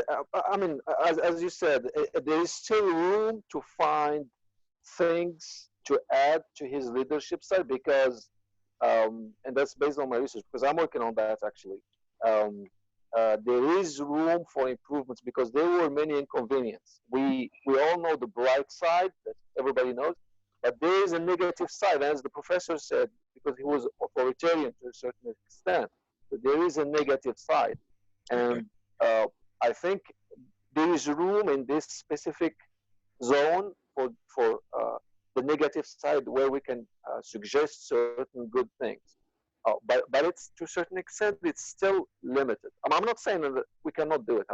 I already did it, by the way. I'm just saying this is a challenge in the research to add something to a leadership, to a leader who is being considered as successful. That's why I think it's the best that you do with your own boss, because you know what's missing. For example, this Jeff Bezos, Steve Jobs, you were not his direct report, so you wouldn't know really what is missing in that style. You would only know what's published, which may be accurate and may not be accurate, but maybe not all his employees felt the same way. That's why I think in this assignment, it's the best to talk about your own experience with your direct boss in like two bosses that you had. Well, I think from the assignment, if you read the requirements, it also refers to the culture of the organization. Yeah, that was what I was saying. It doesn't have to do with the organization, because the organization has a lot of leaders and each has its own style. Leaders is about it's personal. The organization can only train that leader, but the culture doesn't affect the leadership. Well, actually, it's the other way around also. The leader can impact the organization. But when you have very strong leader with his own very strong style, and we gave the examples, and there are other examples similar to that. When you have strong leaders with very strong leadership style, they do impact how the organization in the middle and lower levels, how it will work. Yes, correct. That is, yes, but that is true. Also, but also what you are saying is also correct.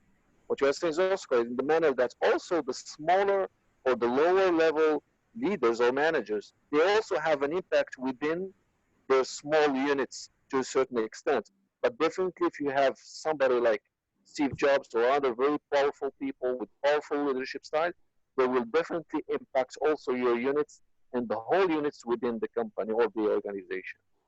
Yes, the people, you're right. I agree with you that the leaders, they impact the organization, but not vice versa. Like the HR, what they can do is train those leaders, but they cannot tell them how to deal with their subordinates in the everyday task, and to be like, to have the emotional intelligence or not.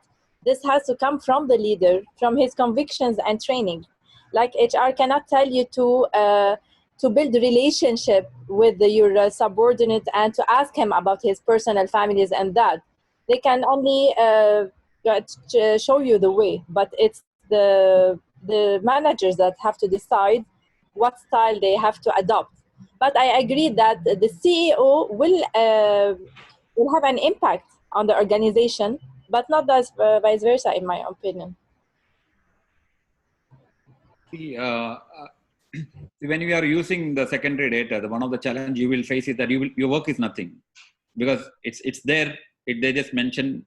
Sometimes they will not even tell the leadership style, but sometimes there's a lot of articles about these top CEOs' leadership style. So I'd rather recommend you to, even if you don't do a primary data analysis, at least pick your leaders or your colleagues and speak to them, some of the people, and try to see how you're able to come to a conclusion, what sort of leadership that person is having. Because whatever you conclude with a possible respective features or characteristics based on the theory, nobody's come and question you that you're wrong or you're right, because that is your understanding. So basically, in my recommendation, you need to really know how you are able to analyze, because you're studying this, right? So when I speak to a person, you just go meet somebody for a coffee and he's a manager. When you speak to him or her with maybe a couple of questions from your knowledge, are you able to identify that person's leadership style? Or tomorrow you go for an interview on a senior level, and then you know that your success depends upon how much your manager is going to be. So while he is interviewing you, are you able to identify his leadership style? Because that will see how much free hand you are going to get to implement things in your organization. So at least use this platform as a great opportunity for you to learn or identify the person's leadership style. So because when you're studying this thing, you should be able to, when you speak to somebody for 10-15 minutes, you should be able to identify his leadership style. For that, can be done if you can make a chart, put out the characteristics of leadership, and see what sort of questions I can ask, which will help me to understand what sort of person he is. And then you see how this person is going to change the organization, and that will make it little more. You will, believe me, you will be able to write quite a lot without you looking at any of the textbooks or the research data. You will be able to write and elaborate that why you think, because sometimes when you identify each qualities, what is the impact of those qualities in the real life in the organization. If you're working with that person, you can easily write, you have a lot of examples will come into your mind. But when you are not working and we are only relying on secondary data, it's a most of an adaptation of whatever information. For an assessment, it is fine. I'm not saying it is wrong. But can it really help you in long run? I doubt. So I really see if you can even write about your current manager and your previous manager, or the two. Sometimes in your own organization, you honestly, in my case, I can't. I think we don't know your organization, right? No, I mean, I know my organization, but just like for specific reasons, I can't write about my organization. So I will stick to open sources. But maybe my other colleagues, our classmates, if they are able, of course, to write about that guy. صوتك. Like about someone, your ex-manager or somebody like that, write about that guy. You can give a lot of examples why you hated him. I mean, why people hated him because of what style. And then you can recommend, because nobody is going to share it with that person, right? You work for Emirates, you can write, you work for Etihad. Simple as that. Yeah, but it's confidential. I'm assuming whatever we say is confidential. It is, again, it's an academic purpose. We are not going to search that guy and see and tell them, fine. You can be rest assured. Yeah, I think it's not only about the confidentiality. See, that what somebody looking at the answer sheet is looking at is that are you able to derive at the right leadership style based on, you cannot just say that Steve Jobs is a, for example, direct leadership style. You can say that, but your answer is substantiating that answer. Do you have any? But there are many, like if we talk about open source, there are many academic research and respected research that has been done on the leadership style of Steve Jobs. Yes. Yeah, and I think based on that, it's valid as a source to identify his leadership style and to determine also his negative points, like because there are many inconveniences regarding his leadership style. So I think for this specific case, because I have worked on it, so I know.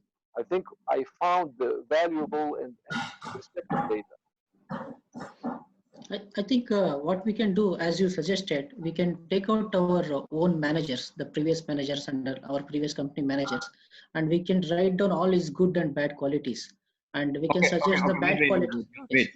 Here, please, I think one of the thing is that please, it's not about writing the good qualities and the bad qualities of a leader. Okay, I think that's something which you need to keep in mind. We are not trying to understand the good qualities. The good qualities and bad qualities of leaders is pretty, everybody knows about it. Okay, we are not here trying to understand the good qualities and the bad qualities of leader. The leader's good qualities and the bad qualities is related to the leadership style. So put it in that angle. We need to. So what you need to really understand is what are the features of each style of leadership. That is something which you need to pick. It's not about the qualities. You can say, he need to be a nice person. He need to be a good communicator. He need to show empathy, apathy, emotional intelligence should be good. No, we are not talking about that. We are talking about a leadership style. So you need to really understand in each leadership style how a manager perform in each leadership style.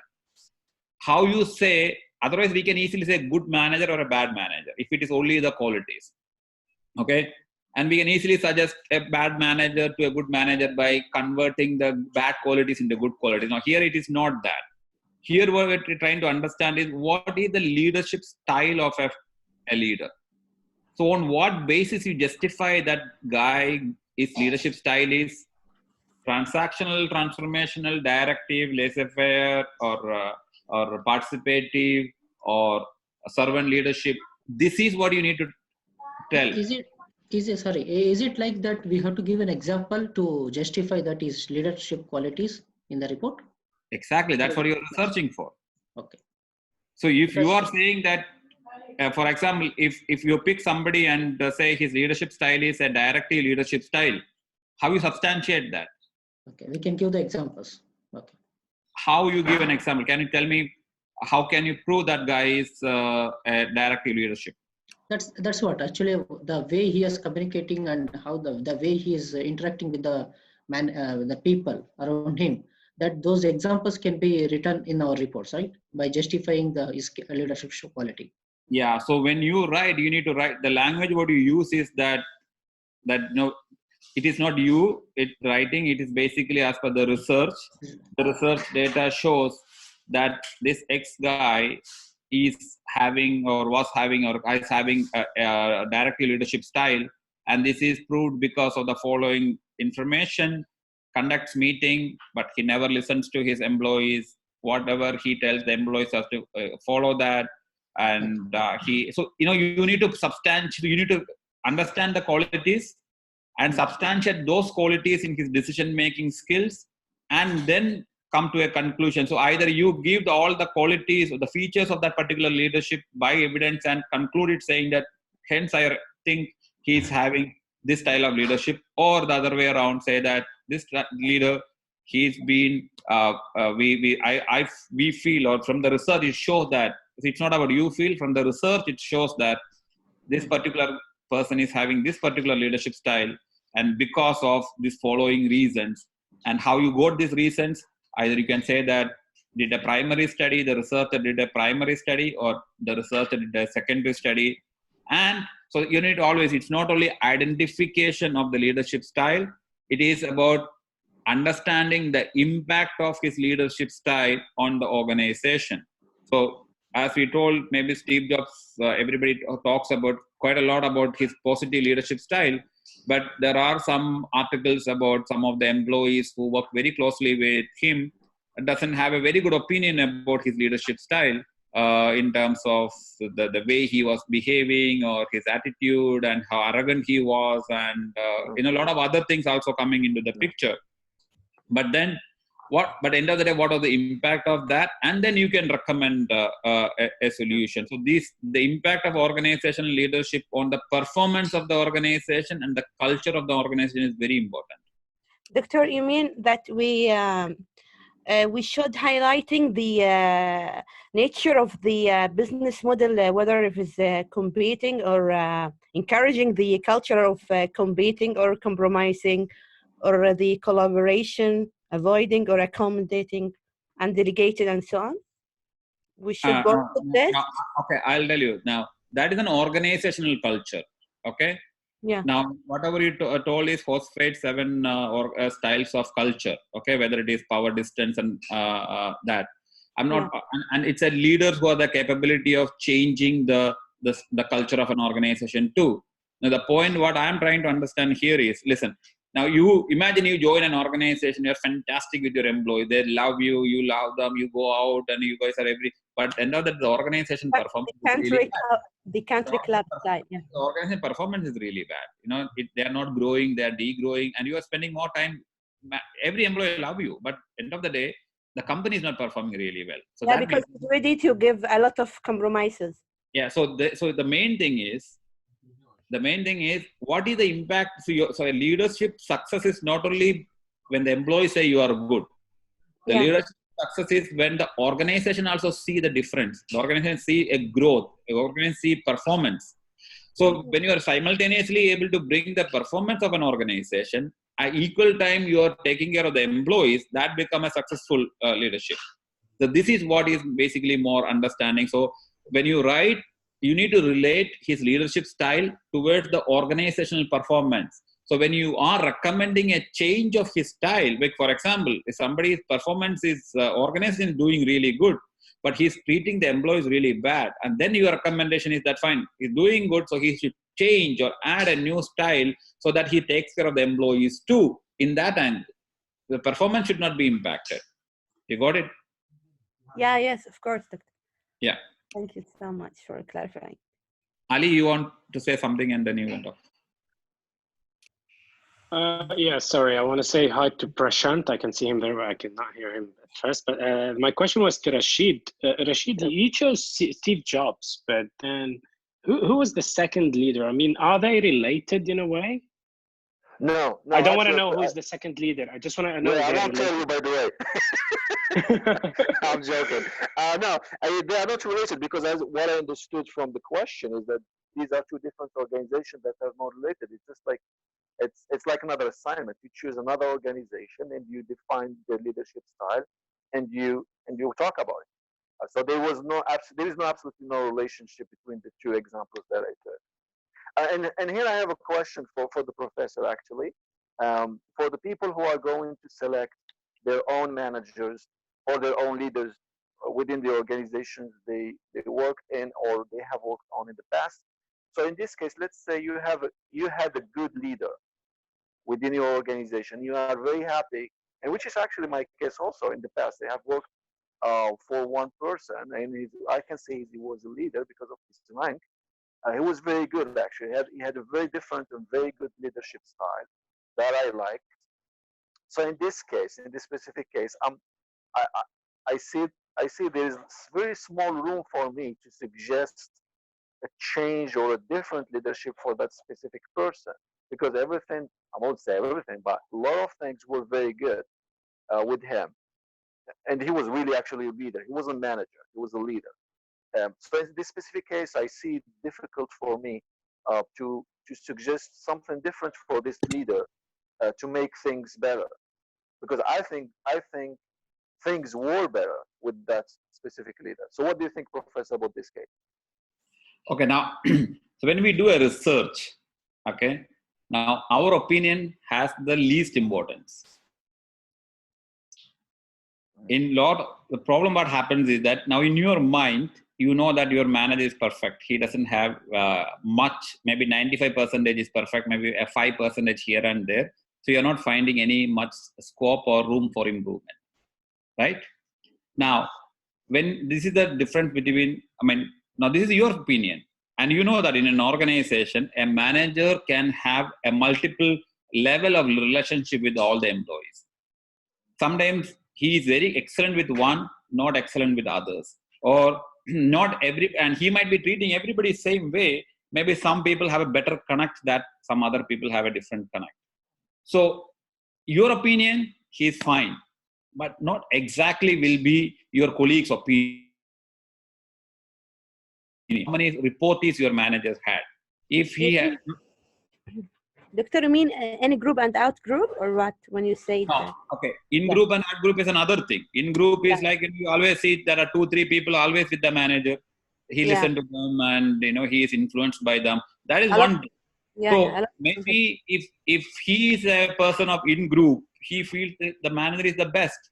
But people who are an out of group people will find this itself, because he having a good relationship and they don't have a good relationship, and they think that he is very partial, or he got his own cluster of people who is going out with others. So they will be able to find some more problems. So your individual view cannot be generalized that his leadership style.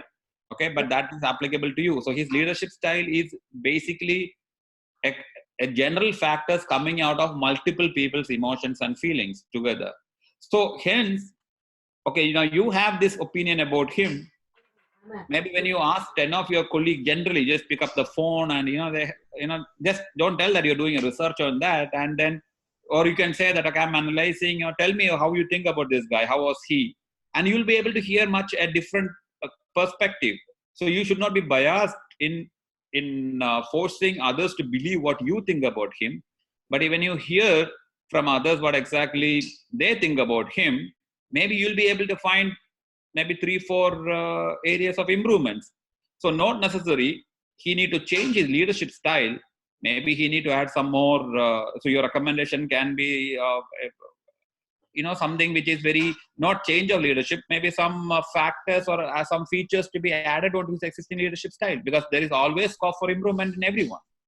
Okay, thank you. Yep.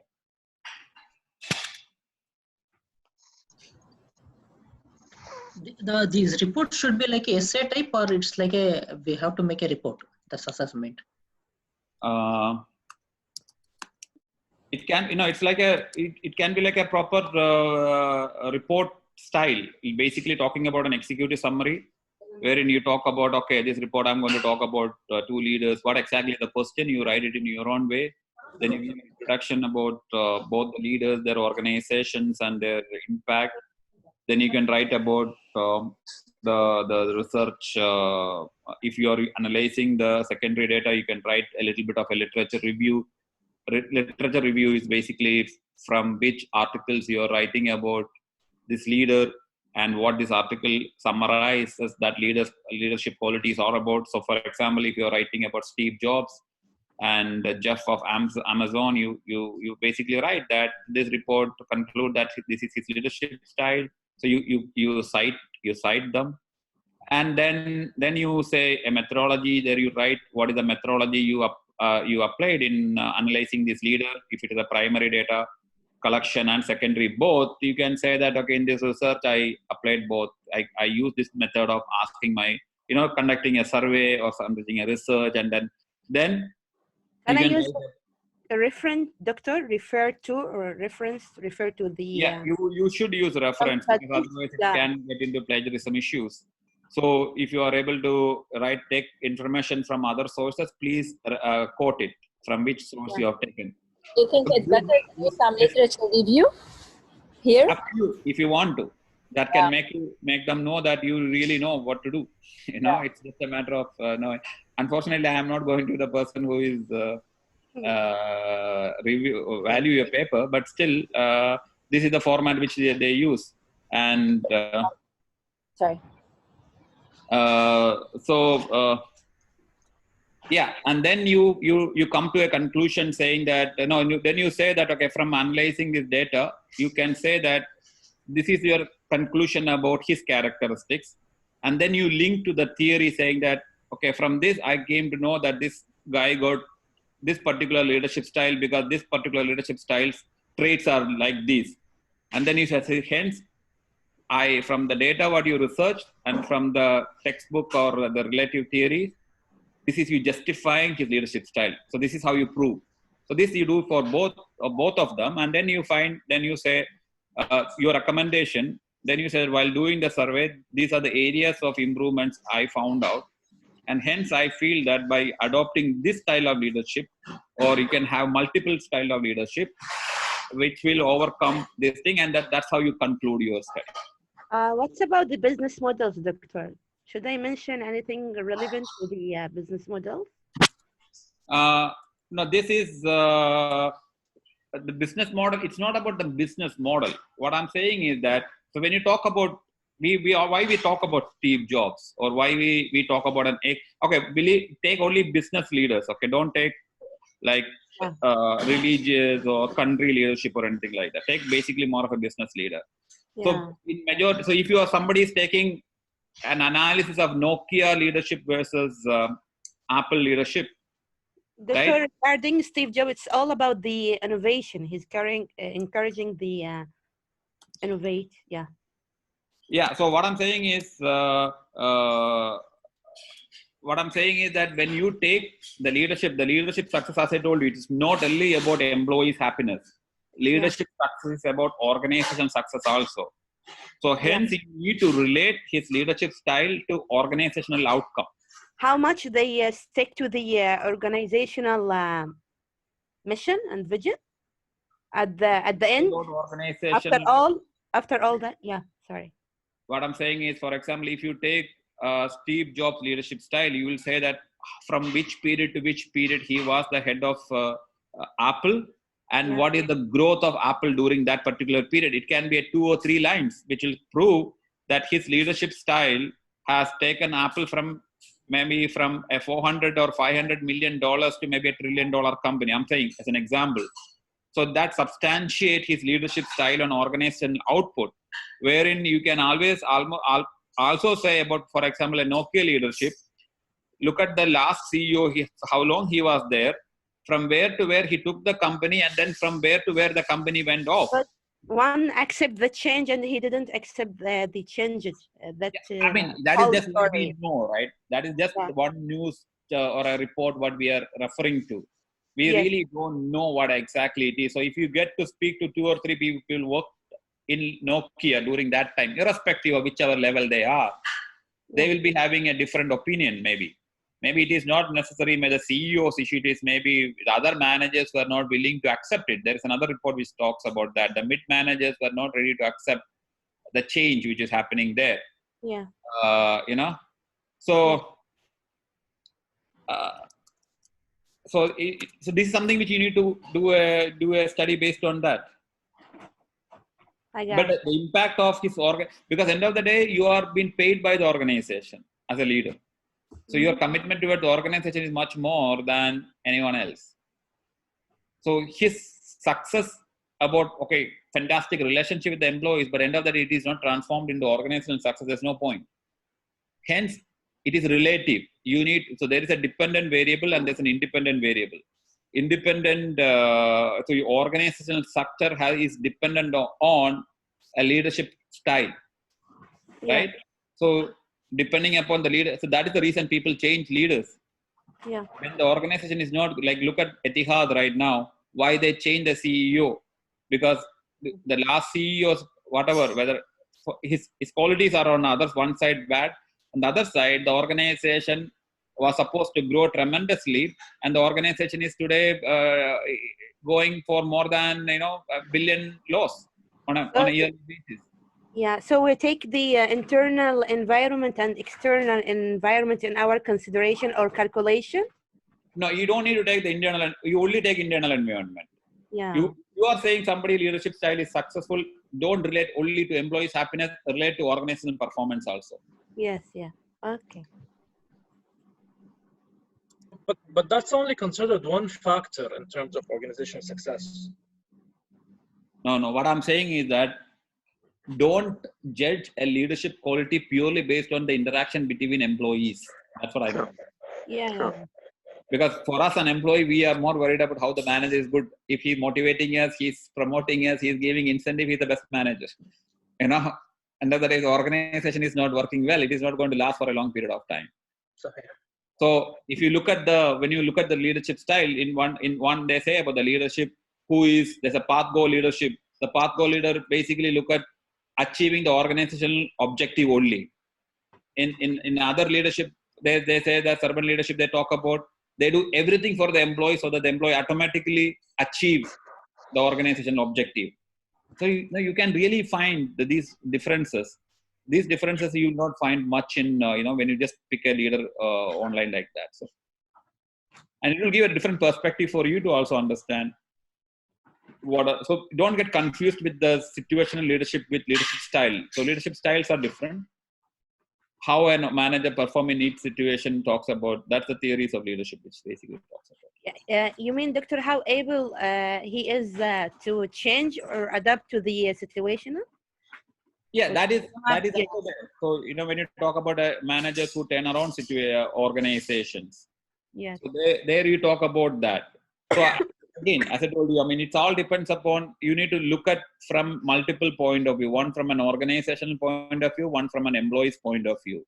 So these two point of view will really, the success of a leader is if he can take confidence of his all employees, plus he is able to bring the organization to a success. So these two factors decides how good the leader is. Yeah. And not necessarily all the time you pick the leader who is good. You can pick the leader who is bad, so that you can suggest. So when you go for Steve Jobs and of any of these great leaders, the problem is that you will not find much areas of growth or improvement. But you can take 2 negative leaders or 2 failed leaders. Look at the leadership of Kodak, look at the leadership of Nokia, look at the leadership of a similar organization who failed, and try to understand why they failed, so that because then it shows you, if you put yourself in that position, what you would have done differently, or what style of leadership you would have done would have made this organization succeed. Because if you look at when Kodak as a company, that the penetration of Kodak was unbelievable. Anywhere in the world, even if it is a village, anywhere, if there is a studio, the Kodak was a name which was that bigger in that organization in terms of the brand. And just 2 years before the organization closed down, they had 77,000 employees worldwide, and in 2 years they closed down. So 77,000 people so they couldn't see what is coming. Okay, so now why it happened? What sort of leadership style they had? I mean, those type of things. Even Nokia's drop was tremendous for it. They just fell down like crazy. So why the leader? What sort of leadership style was it? Is it because he was a very directive leader and he doesn't want to listen to his subordinates or market information? So these things you need to really see how.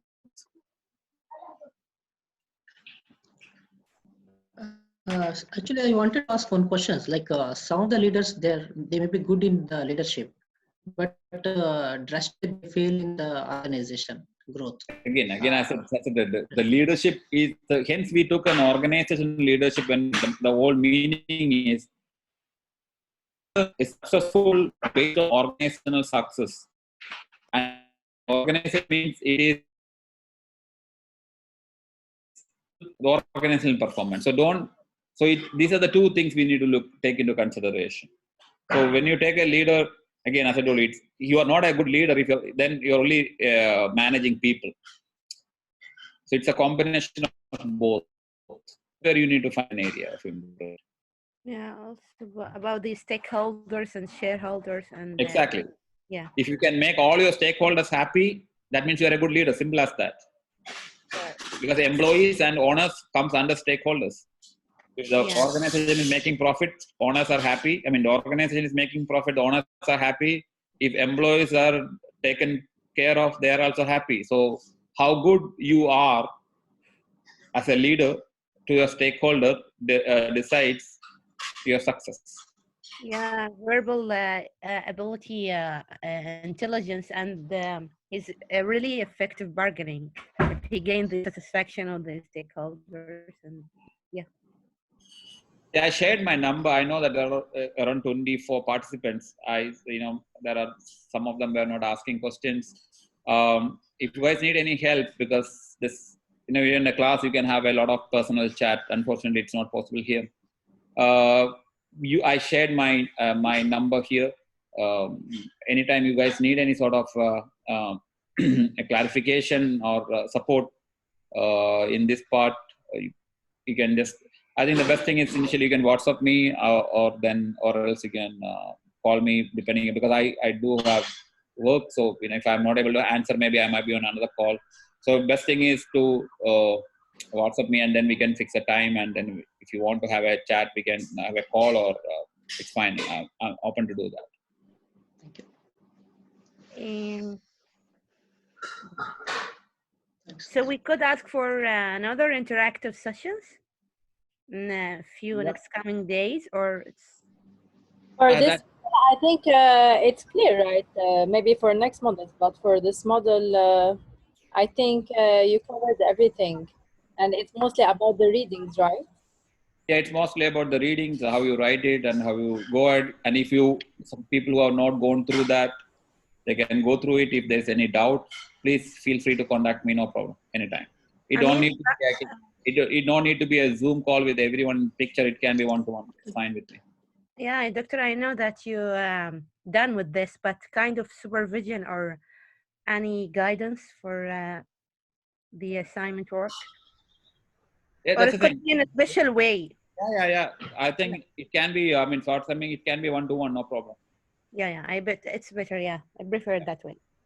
Okay. Actually, we're supposed to submit this assignment next week. Can we get a few more days so that at least we can complete the assignment?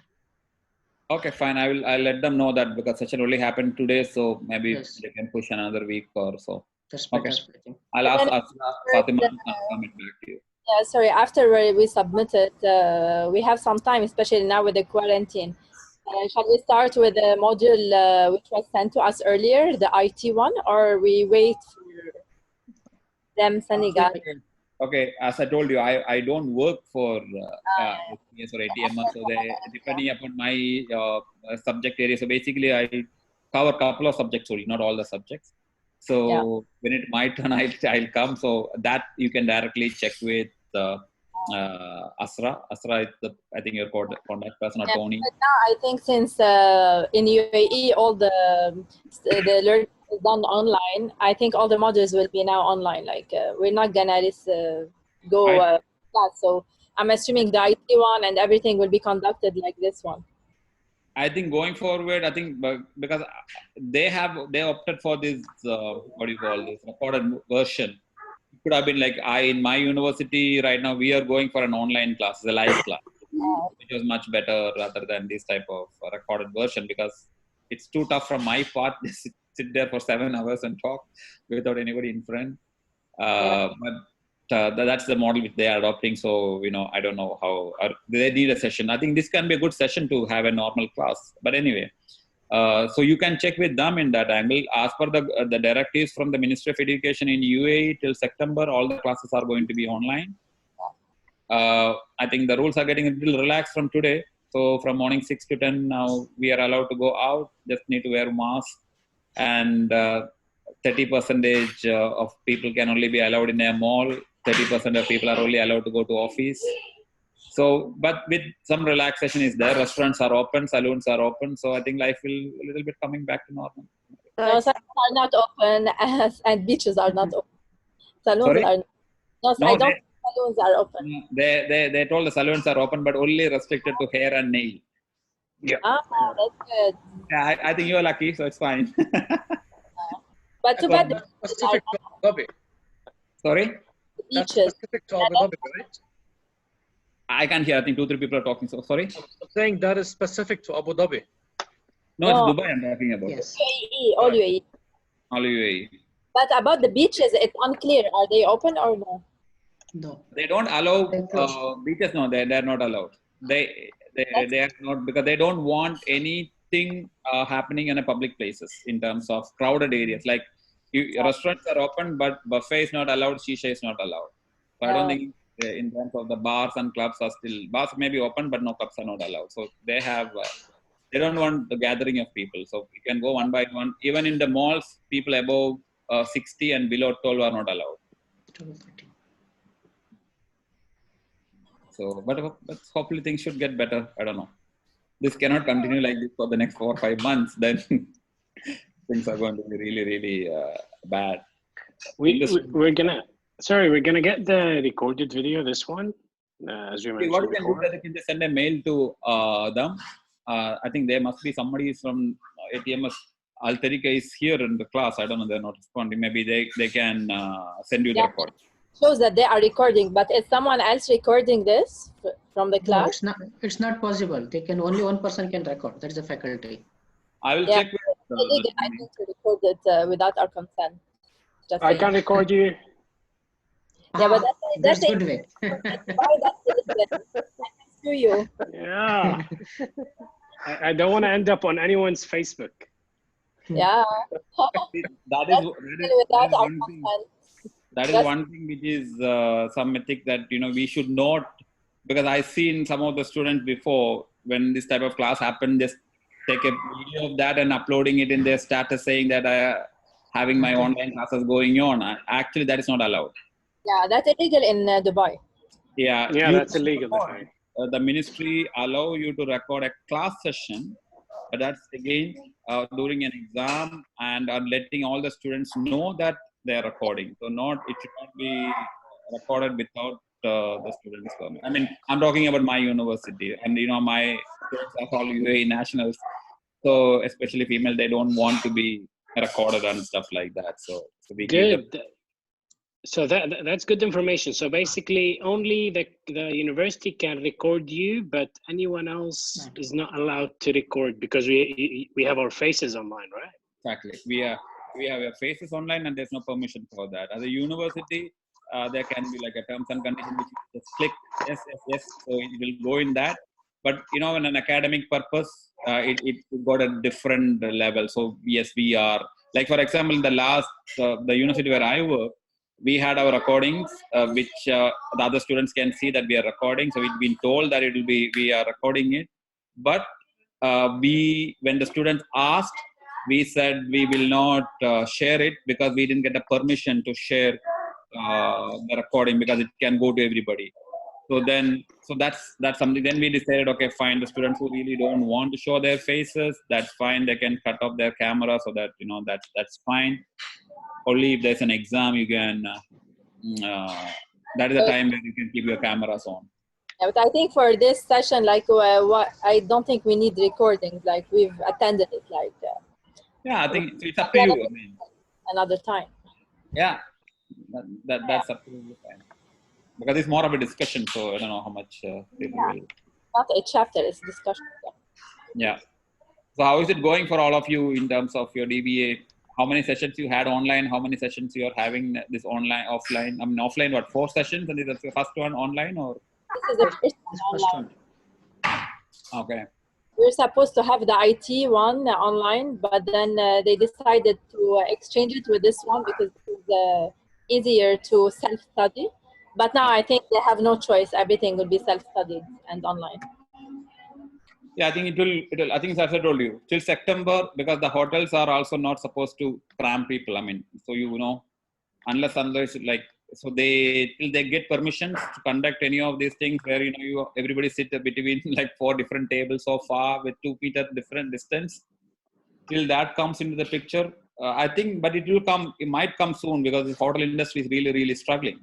So if they stop everything, business can really suffer. So maybe some relaxations come soon. So see how.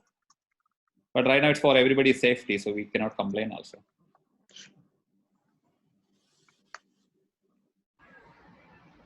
Okay, I think that's sum up today's session. Thank you very much. Thank you so much. It was a pleasure meeting you. Yeah, nice meeting you. Where do you work, Professor? Where do you work? Thank you, Professor. I work at Arthrix. We sell orthopedic implants. We are the manufacturer. We have a regional office here. So hopefully no one uses us. If you're going to use us, you need to go into an operation theater and do an ACL or a rotator cuff repair or something. So hopefully you guys don't. Ali, it's not authorized to do advertising here. Yeah, he asked me.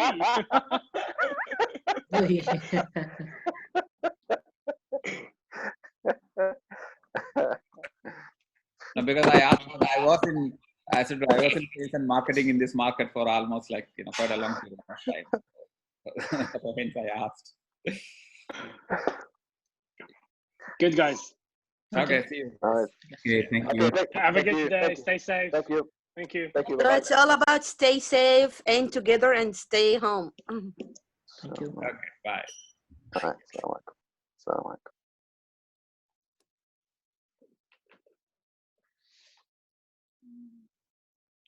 صوتي ما دخلش.